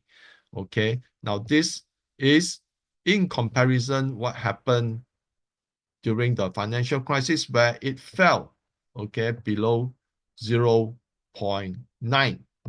Here it's on its way to 0.9. So the thing is, if let's say there's a lot of consumption of goods, that means that there'll be more freight. But because the freight has fallen, it goes to show that imports have also fallen due to lower consumption. Okay, so this again highlights that consumption grew because of inflation, not because of the increase in quantity consumed. And because the quantity consumed has dropped, therefore imports have also dropped, which actually help boost the trade balance, which impacts the GDP.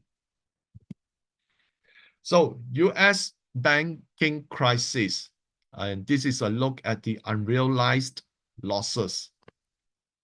So US banks are sitting on unrealized losses in investment securities amounting to 337.1 billion at the end of Q3 2025.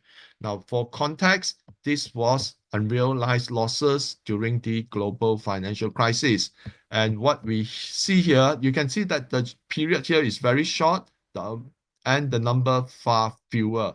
But here, the crisis has been extended with a very huge number in unrealized losses. So on top of that, the ongoing commercial real estate crisis has hurt many banks' loan portfolios. So office vacancy is also at a record high at 20.5% at the end of 2025. By 2027, almost 2 trillion of commercial real estate debt at 0.25 interest will mature when today's interest hovers at around 4.75%. So we will actually see that a lot of the long-term loans that were borrowed at a much lower interest rate, because if you borrow long-term interest rate, let's say close to about 15 or 20 years ago, during the height of the financial crisis, then it is near 0%.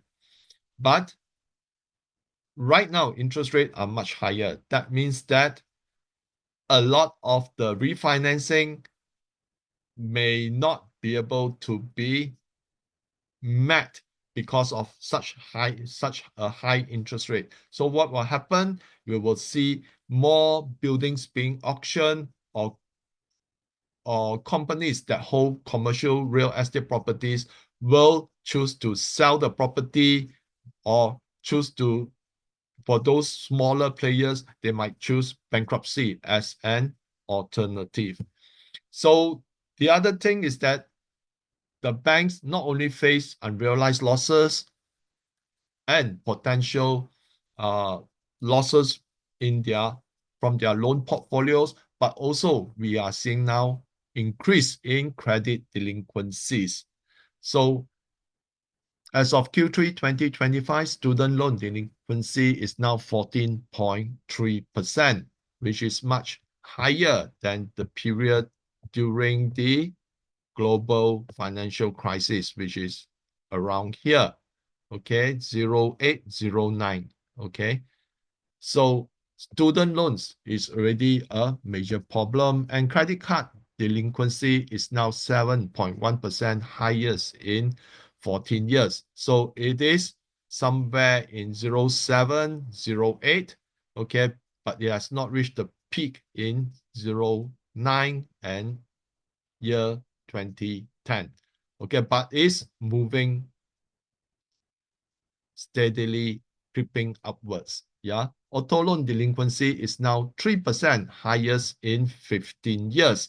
So you can see that it is also hovering near the peak during the global financial crisis. On top of that, Trump is proposing that banks and financial institutions cap their credit card interest at 10% for a year. Now, this could stifle banks' earnings, just as risks on several fronts have increased.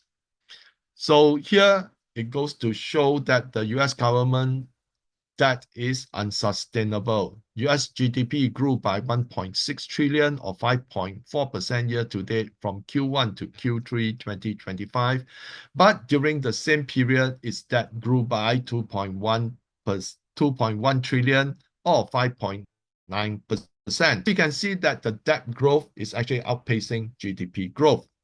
US interest payment on the rolling 12-month period has risen by 4.6% from 1.146 trillion in Q3 2024 to 1.199 trillion in Q3 2025.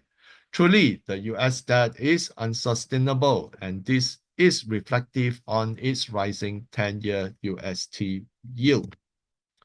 So let's take a look at Trump's policy thus far. The Trump admin will do everything within its power to ensure US economy growth, including smudging key economic data.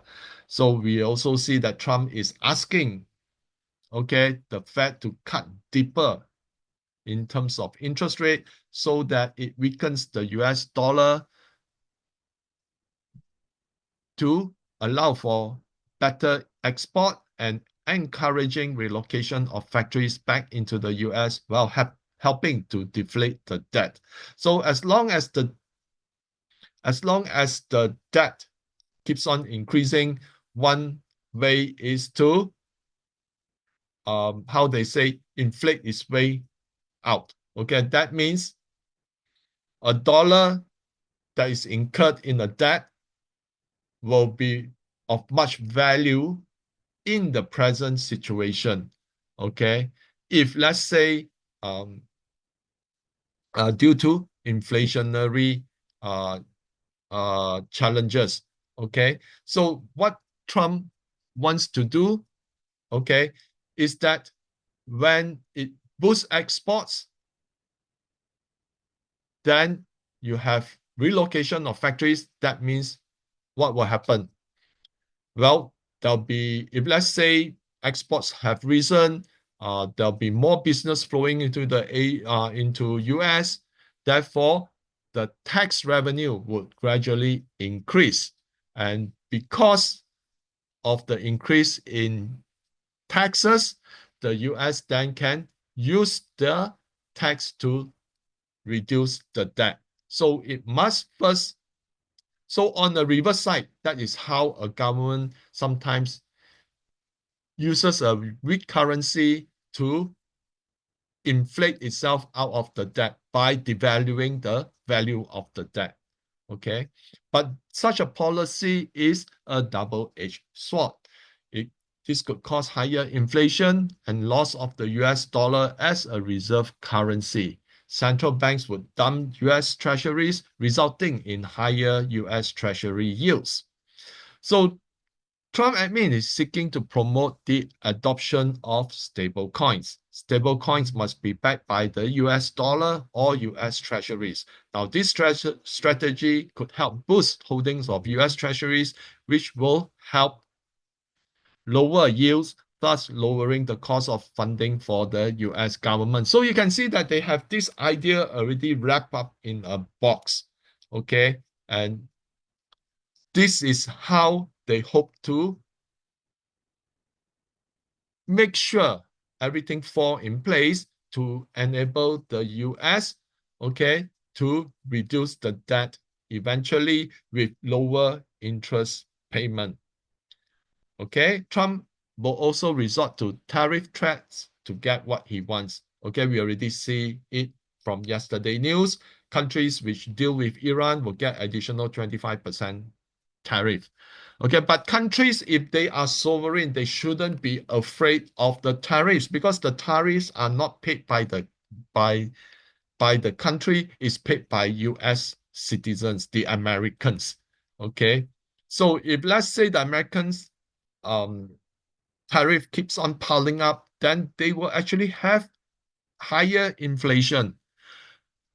So that is why sometimes countries are so worried that because of the tariff, then they will actually see much weaker exports. So rather, I believe that a country need to seek a wider market instead of bending down to the tariff threat. For example, Vietnam, they seek to expand their market.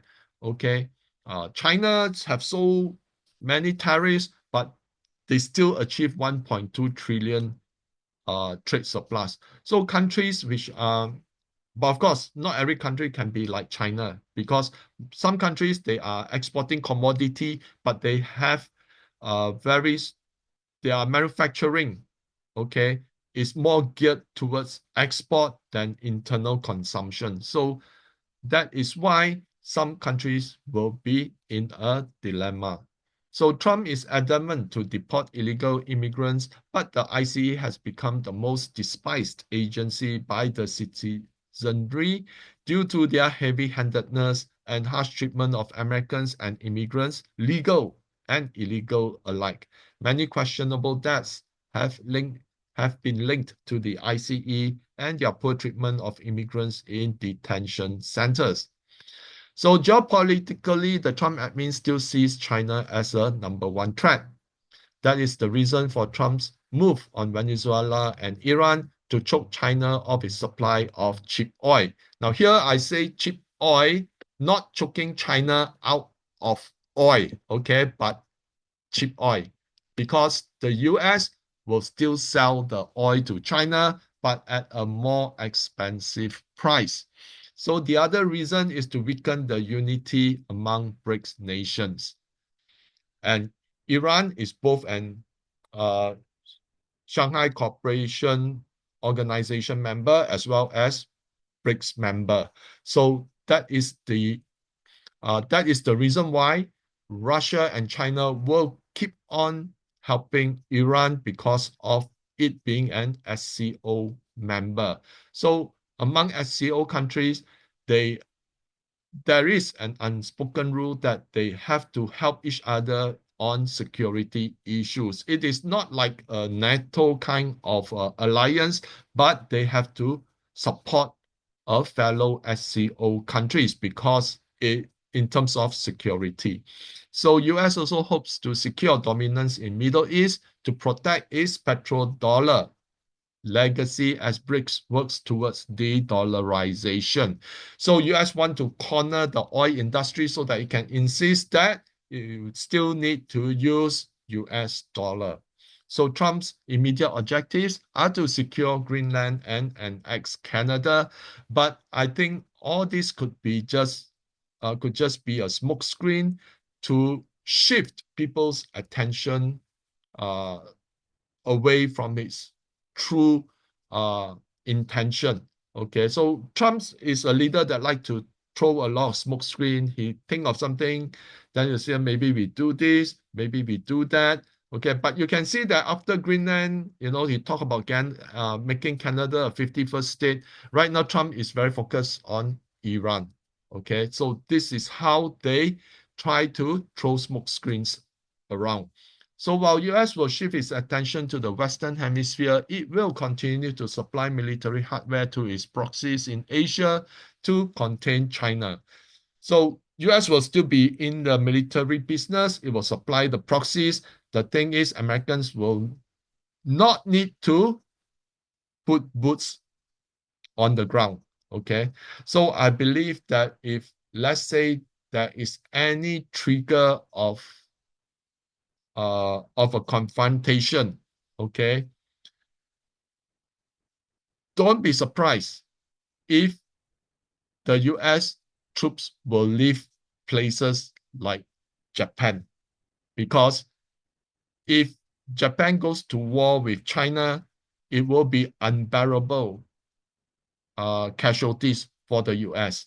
So most probably they will say they will relocate elsewhere, but they will continue to support Japan through weapons and so forth. Because I believe that the US knows that it cannot confront China with its military might, because China is a peer is a peer with fast-growing modernization. For example, China is ready on its sixth generation fighter plane that is doing some trials. Okay, whereas the US sixth generation plane is still on the drawing board. And China missiles have actually been demonstrated to be of longer distance capable than US missiles, on a comparable basis. For example, China right now have the PL-17 that can reach targets from 500 kilometers away.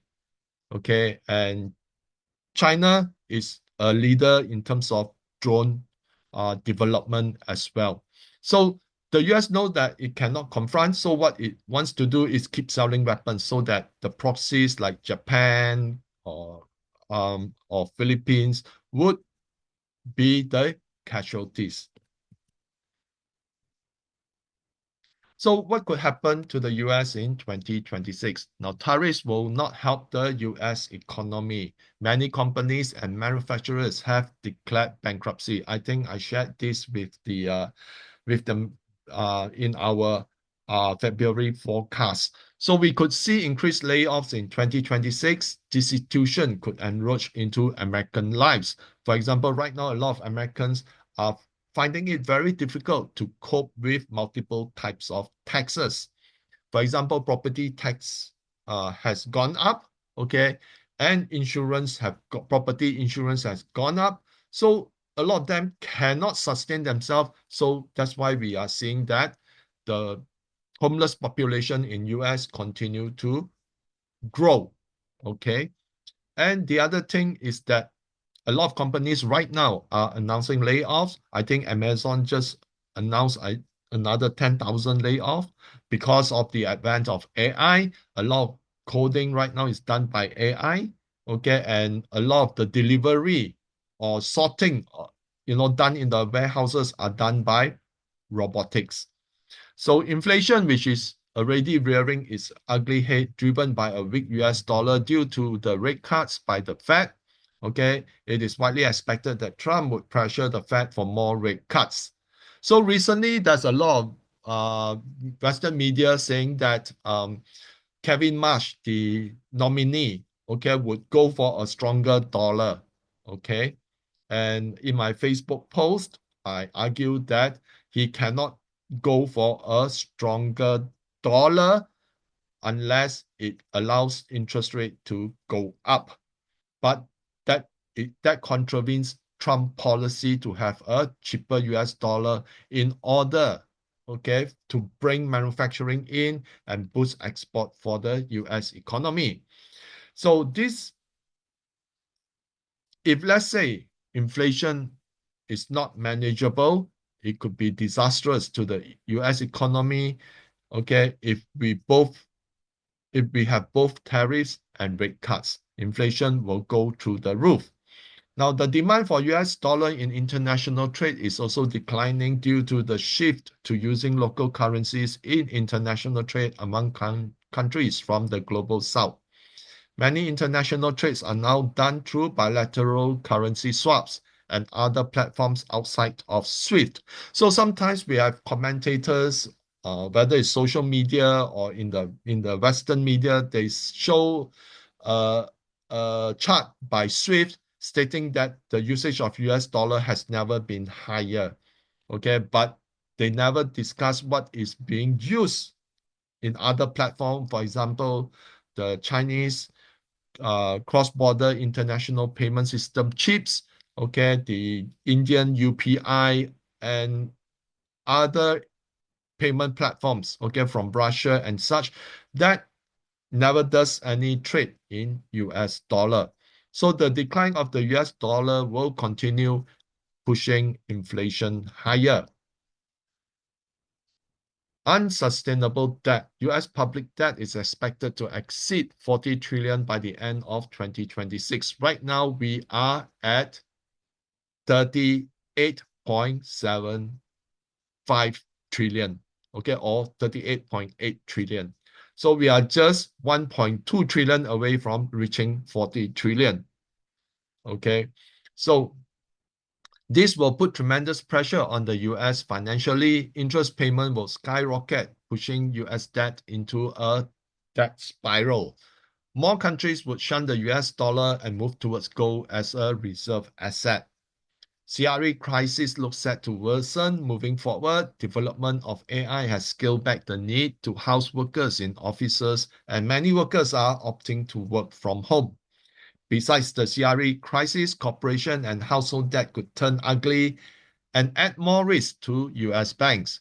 Corporate debt in the US has reached a new record high of 13.95 trillion, a truly concerning figure given the expected deceleration of economic activities in 2026. So again, US corporations need to refinance their debt and probably will be paying much higher interest for to retire older debt, which are at a lower interest. And the other thing that, a lot of investors right now are getting very skeptical about the AI trade. You can see that Oracle, which has reached a record high last year, has since its share price fallen by more than 40% because a lot of investors right now are questioning the sustainability of its corporate debt. So US financial system could undergo some major changes due to the advent of stable coins and tokenization of assets.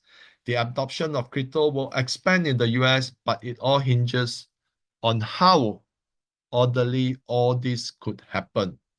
So it is a very bold plan, okay?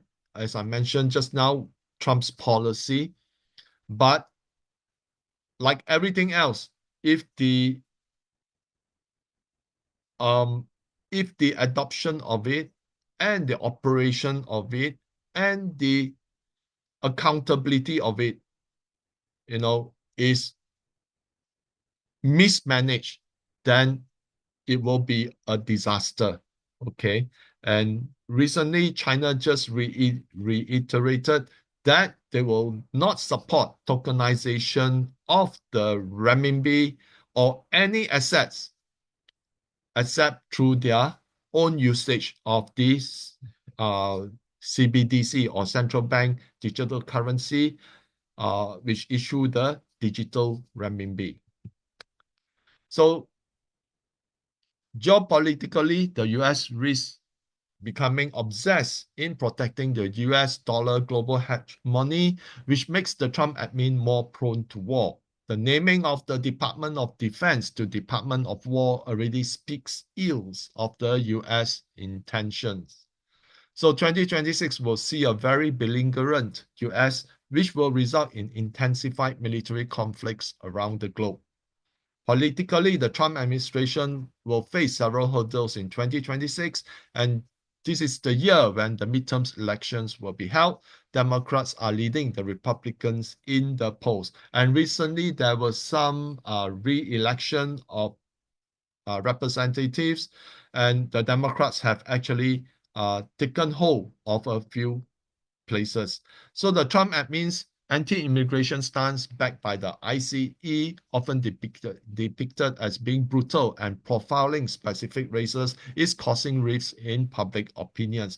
You remember Evelyn was saying about argument, okay? So right now there's a lot of this happening. So tourists fearing similar treatment whilst they visit the US are also turning away, hitting US tourism business. In fact, losses from US tourism business was estimated to be about 50 billion last year. So the US hosting of the World Cup could be at risk. That will cause to shift the premise in the US to either Canada or Mexico. And there has been a lot of reports of people announcing that they are not going for the World Cup.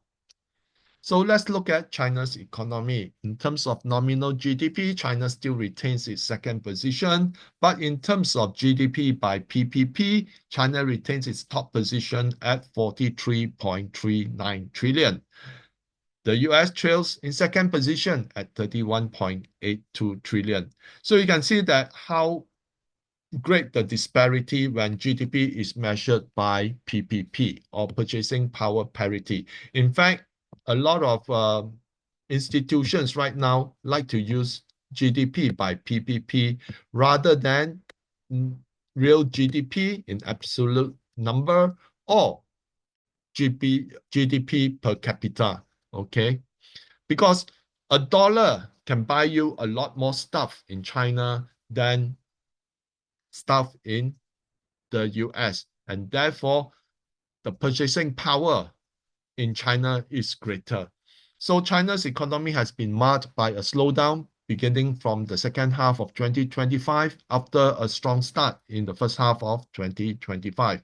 Retail sales started strongly in H1 2025, but started to slow down from H2 2025.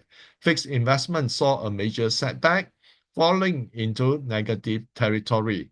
The real estate remains a primary concern as home prices continue their steady decline. Now, this is something that will continue to nag at China's policy uh, uh, policy decision on on what to do with the real estate crisis that they now face. Although it is intentionally the real estate bubble was intentionally deflated by the government, but coming back from a strong recovery, coming back from the depth of a crisis would require a lot more ingenuity in terms of policy decision and also how they want to allow speculation back into the real estate. Because the Chinese right now, even though there's a lot of promotion, okay, to upgrade or to have better homes, they are like once bitten, twice shy. Okay, they put their money into savings, and that's why the savings have skyrocketed to 164 trillion renminbi, rather than uh, going into speculation. Okay, so strong exports, which saw the country's trade surplus hitting $1.2 trillion in 2025, and its massive industrial production helped contribute to the 5% GDP growth in 2025. So luckily, it has two sectors that really outperform. So the 15 five-year plan, which starts from 2026 to 2030. Policy remains focused on the following. This based on reports coming out from China that developing AI plus industries and promote technology startups with loan incentive. So China still focus on technology and AI as its first priority. Promote energy independence by expanding the country's green energy initiatives, continuing the trade-in program for electronics, digital products, auto, and high-end equipment. This is in view of the steep slowdown in Q4, where retail sales only grew by 0.9%, where initially I believe in Q1 it grew by about 6.2% or something like that. So promoting the consumption of services, tourism, cultural, sports, healthcare, and related services. So it is also going to promote a lot of inbound traveling, a lot of services consumption to encourage people to spend on services. So stabilizing the real market, the real estate market, and promoting home upgrades with incentives. But like I say, this is not an easy task, okay? Because the bubble has been pricked, and people are more concerned about the current state of economy rather than how to move, how to take advantage and start to buy properties. Okay. One of the key thing why the Chinese government right now will be, I believe, will work very hard to allow some speculative buying into the real estate market is because the Chinese industrial uh, manufacturing, although industrial output, although performed quite well, it never did reach its full potential because the real estate has a very strong connection to the industrial base where it comes to steel, cement, building materials, um, building services, etc. So, and a lot of state-owned enterprises are in this type of industry, especially cement and steel. So if let's say, even though the industrial output is strong, but because of the lagging real estate market, the heavy industries like cement, steel, building materials, they cannot perform well. And that is why even though the manufacturing output was good, the profit generated from SOEs for the whole of 2025 only saw a 0.5 or 0.9% increase. So you can see that the industrial output did not benefit the entire industrial sector. Some sectors are actually lagging because they are closely related to the real estate market.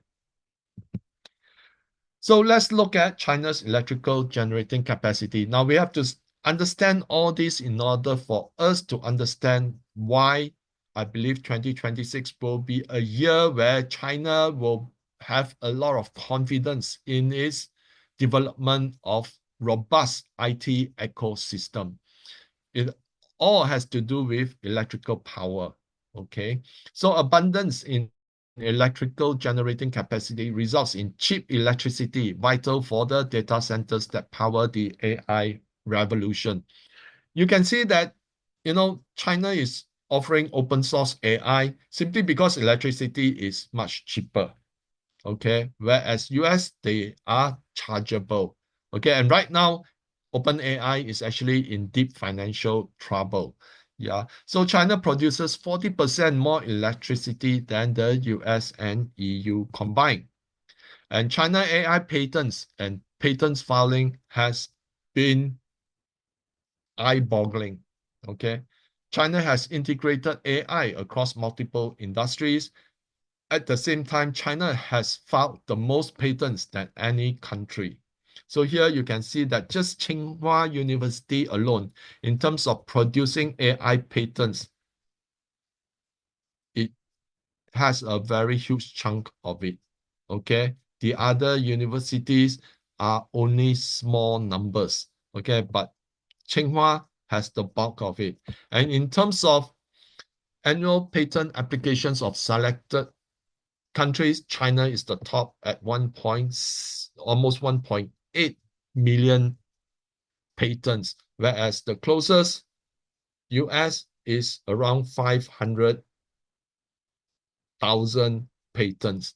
So because China has allowed open source AI, a lot of industrial sector are taking advantage of the open source AI and incorporate it into their workflow systems, ecosystems, line manufacturing and such, and therefore they continue to find new ways to improve their overall industrial output.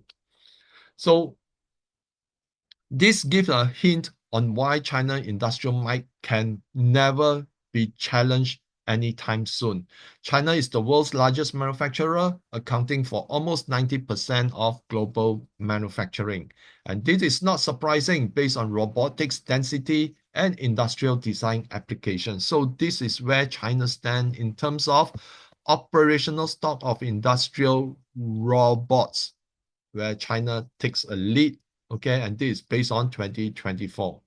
So top countries by international industrial design applications is also China at 4,870 versus Germany second at 4,218. Okay, so because of the application of AI, China can actually do a lot of R&D, and that is why material science keep on improving, manufacturing ecosystem kept on improving, and so many other systems, okay, because through the adoption of AI. So what could happen to China in 2026? China cannot be immune to a global economic slowdown. The Chinese government hopes to overcome these challenges by subsidizing domestic consumption and encouraging high-tech industrial development while promoting trade with partners in the global south. Subsidizing consumption comes with certain challenges. Local government's debt remains high and pose a risk. The central government will likely step in to ease the pressure, but such deficit spending could erode the central government treasury. The central government could pressure the banks to offer low interest rate loans to fuel consumption to ease the pressure on local governments, but the risk will be shifted to the banks and impair earnings. You remember why Evelyn just now say that be wary about banks' earnings and such? Well, this is why one of the reasons, okay, even Chinese banks, they will face challenges because their earnings are being trimmed, okay? They are expected to help give credit, cheap credit to consumers. They are also expected to give cheap credit to home buyers, okay? So that means that their earnings are being trimmed here and there. So nevertheless, China's debt is not at risk and is in demand. This gives the central government ample pace to maneuver its budget to its advantage. Remember, I mentioned just now, China's debt has fallen, yields have fallen about 37%. So this allowed the government to manage its budget to its advantage. Could see more targeted spending to ensure quality projects that benefit the people. Thus, the focus will be on prudence. Inflation in China will likely be muted in 2026 due to the sheer size of its manufacturing prowess, and transition to high-tech manufacturing would ensure that prices remain stable. A surge in the price of raw materials cannot be dismissed due to the impact of a dollar devaluation. Nevertheless, China has been stockpiling critical minerals and grains for a long time, which will help soften the blow. Another thing is that because the renminbi has become stronger versus the US dollar, so it allows China to stockpile minerals at a much cheaper cost in terms of local currency. The internationalization of the renminbi will likely be enhanced in 2026 as the Shanghai Gold Exchange International SEGI is expected to open more vaults outside of China to allow for the direct conversion of the renminbi into gold, further cementing the prospect of a gold-backed renminbi in international trade and finance. I've touched on this in previous months' monthly forecast, stating that the Shanghai gold warrants could be used as a replacement for US treasury as a liquidity provider for international trade and finance. China will likely achieve some major breakthroughs in key technologies in 2026 and will increasingly enhance its competitiveness and self-sustainability. I expect more developments in the semiconductor industry, AI, quantum computing, and communication, fusion energy.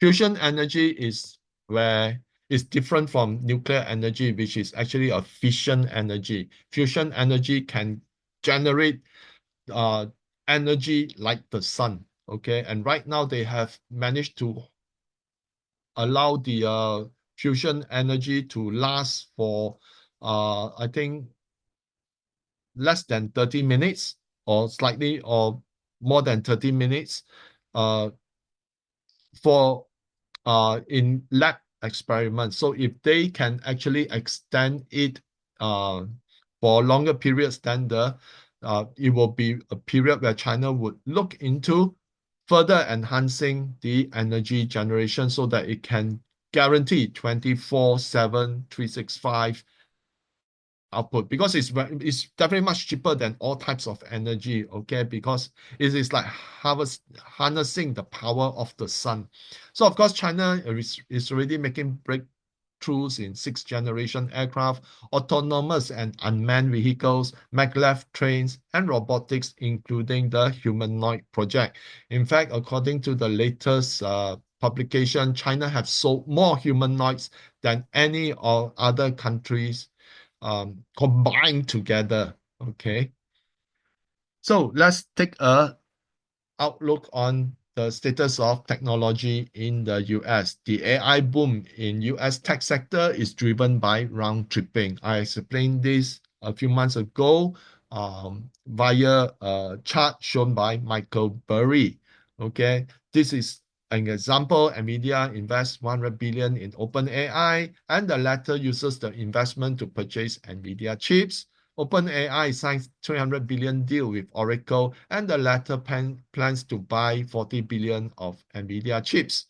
CoreWeave expands partnership with OpenAI to 22.4 billion, and the latter signed a 6.3 billion deal with NVIDIA. CoreWeave is a startup that was listed by NVIDIA. So OpenAI has a 13 billion revenue with 1.4 trillion in commitments. So that is why everyone right now is questioning the viability of OpenAI.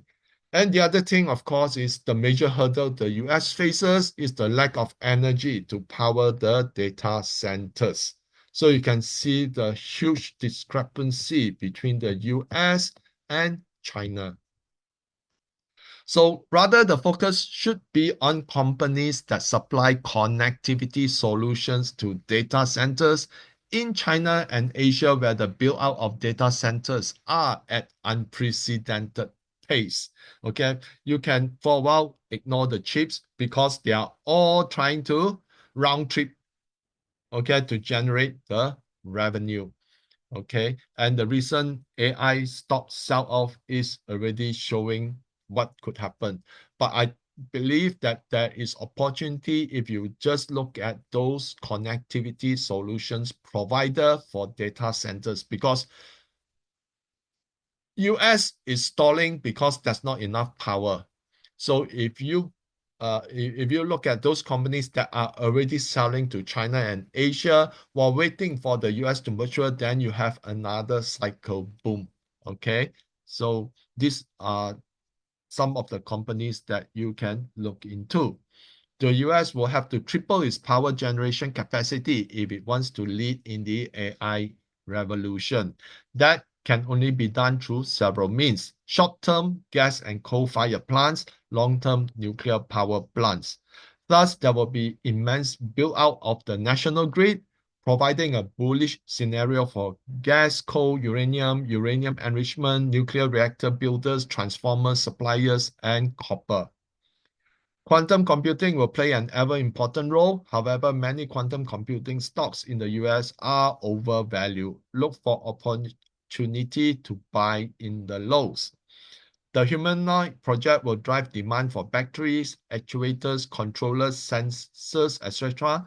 Look at companies that supply this. The space economy will continue to grow as competition between US and China heats up. Look for opportunity in stocks related to space and satellites. So if we take a look at technology in China, under China's 15th five-year plan, the focus will be on the following: industrial machine tools, high-end instruments, basic software, advanced materials, biomanufacturing, hydrogen and nuclear fusion, brain-computer interface, embodied intelligence, 6G mobile communications, and low-altitude economy. So search for related companies should be focused on semiconductor manufacturing equipment and components, high-end medical equipment supplier, producers of advanced materials such as rare earth magnets and components manufacturers, 6G mobile communications, which will be related to the telecom companies, clean energy companies with hydrogen fuel cell development potential, robotics and humanoid manufacturers, low altitude economy will be the UAV manufacturers. So EV is already a very mature industry, so there's no need to fish, just concentrate on look for value and growth potential in mature companies, not the startups. So commodities outlook, we are on the cusp of a major commodity bull market. Commodities are cheap comparatively versus historical trends. So this is the commodity versus a 50-50 S&P and US Treasury portfolio. So it is ultra cheap, okay? Near zero, in fact, versus during the peak in 1980, it was 700. So you can see that there's a huge gap to be filled. Tariffs and sanctions have resulted in a dislocation between supply and demand. We are in a war of resources as major countries like the US begins a massive stockpile with a $12 billion war chest. US senators hope to boost the fund with another 70 billion. Meanwhile, China continues its strategic stockpile without ever pausing.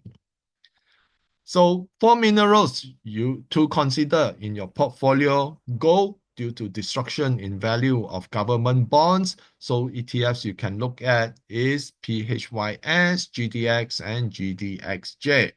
Silver, 45 years of suppression, plus monetary and industrial demand and global shortage. ETFs are PSLV, SIL, and SILJ.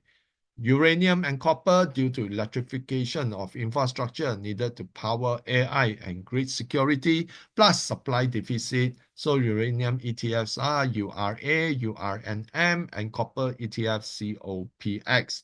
Other minerals to consider: rare earth, US to move towards self-reliance, and that would benefit the ETF REMX. Lithium and batteries, you have to move towards self-reliance. The ETF at play will be LIT. So Evelyn, back to you. Okay. So let me end today's talk by talking about the key themes of 2026 forecast itself. Um, Authority and power structures will shift after we have looked at all this my presentation and also PC's presentation. Wealth redistribution will accelerate. Means that the middle class will slowly disappear. I mean, it will disappear. Okay. It will not be slow anymore. Last few years, it will be slow. Okay. So you can see that the middle class now will sort of disappear. Okay. Then global economy will enter adjustment. New market, new conflicts will emerge. Technological competition intensifies, as we have seen from PC's deck also. Artificial intelligence will also advance. Okay. Infrastructure and construction will improve. There will be, risk and disasters, as I talk about, because the chart is not balanced. Okay, the energy is not balanced. So it will be extreme heat and extreme cold anomalies. Okay, floods and fire disasters, the South regions will face alliance-based conflicts and power struggles. Okay, so yeah, so this is my final slides. Like I would like to not only talk about it, but reprogram your outlook and your mindset now and investment. So you must be a calm investors to outlive the fast one in 2026. Okay. Yeah, in our platform, the fundamentals, okay, of what is aligned to period 9 itself. So there will be a lot of volatility, especially if you want to invest in like things like precious metals. There will be volatility. I will explain why in the period 9 course. Okay. Yeah, I have talked a bit about it in my book, Unlock Your Wealth Potential. If now I have more data points, I will put it in the period 9 course. I think the course will be somewhere in May or June. Okay, we will release that. Okay, yeah, it will be special rate for members, and for repeats, um it will for repeat students we will have another special rates because they are repeating is different. Okay, so I hope you understand. Yeah. Okay. So yeah. So thank you for attending the talk tonight. If there's any questions, you can put it in the chat box. Let me check in the chat box.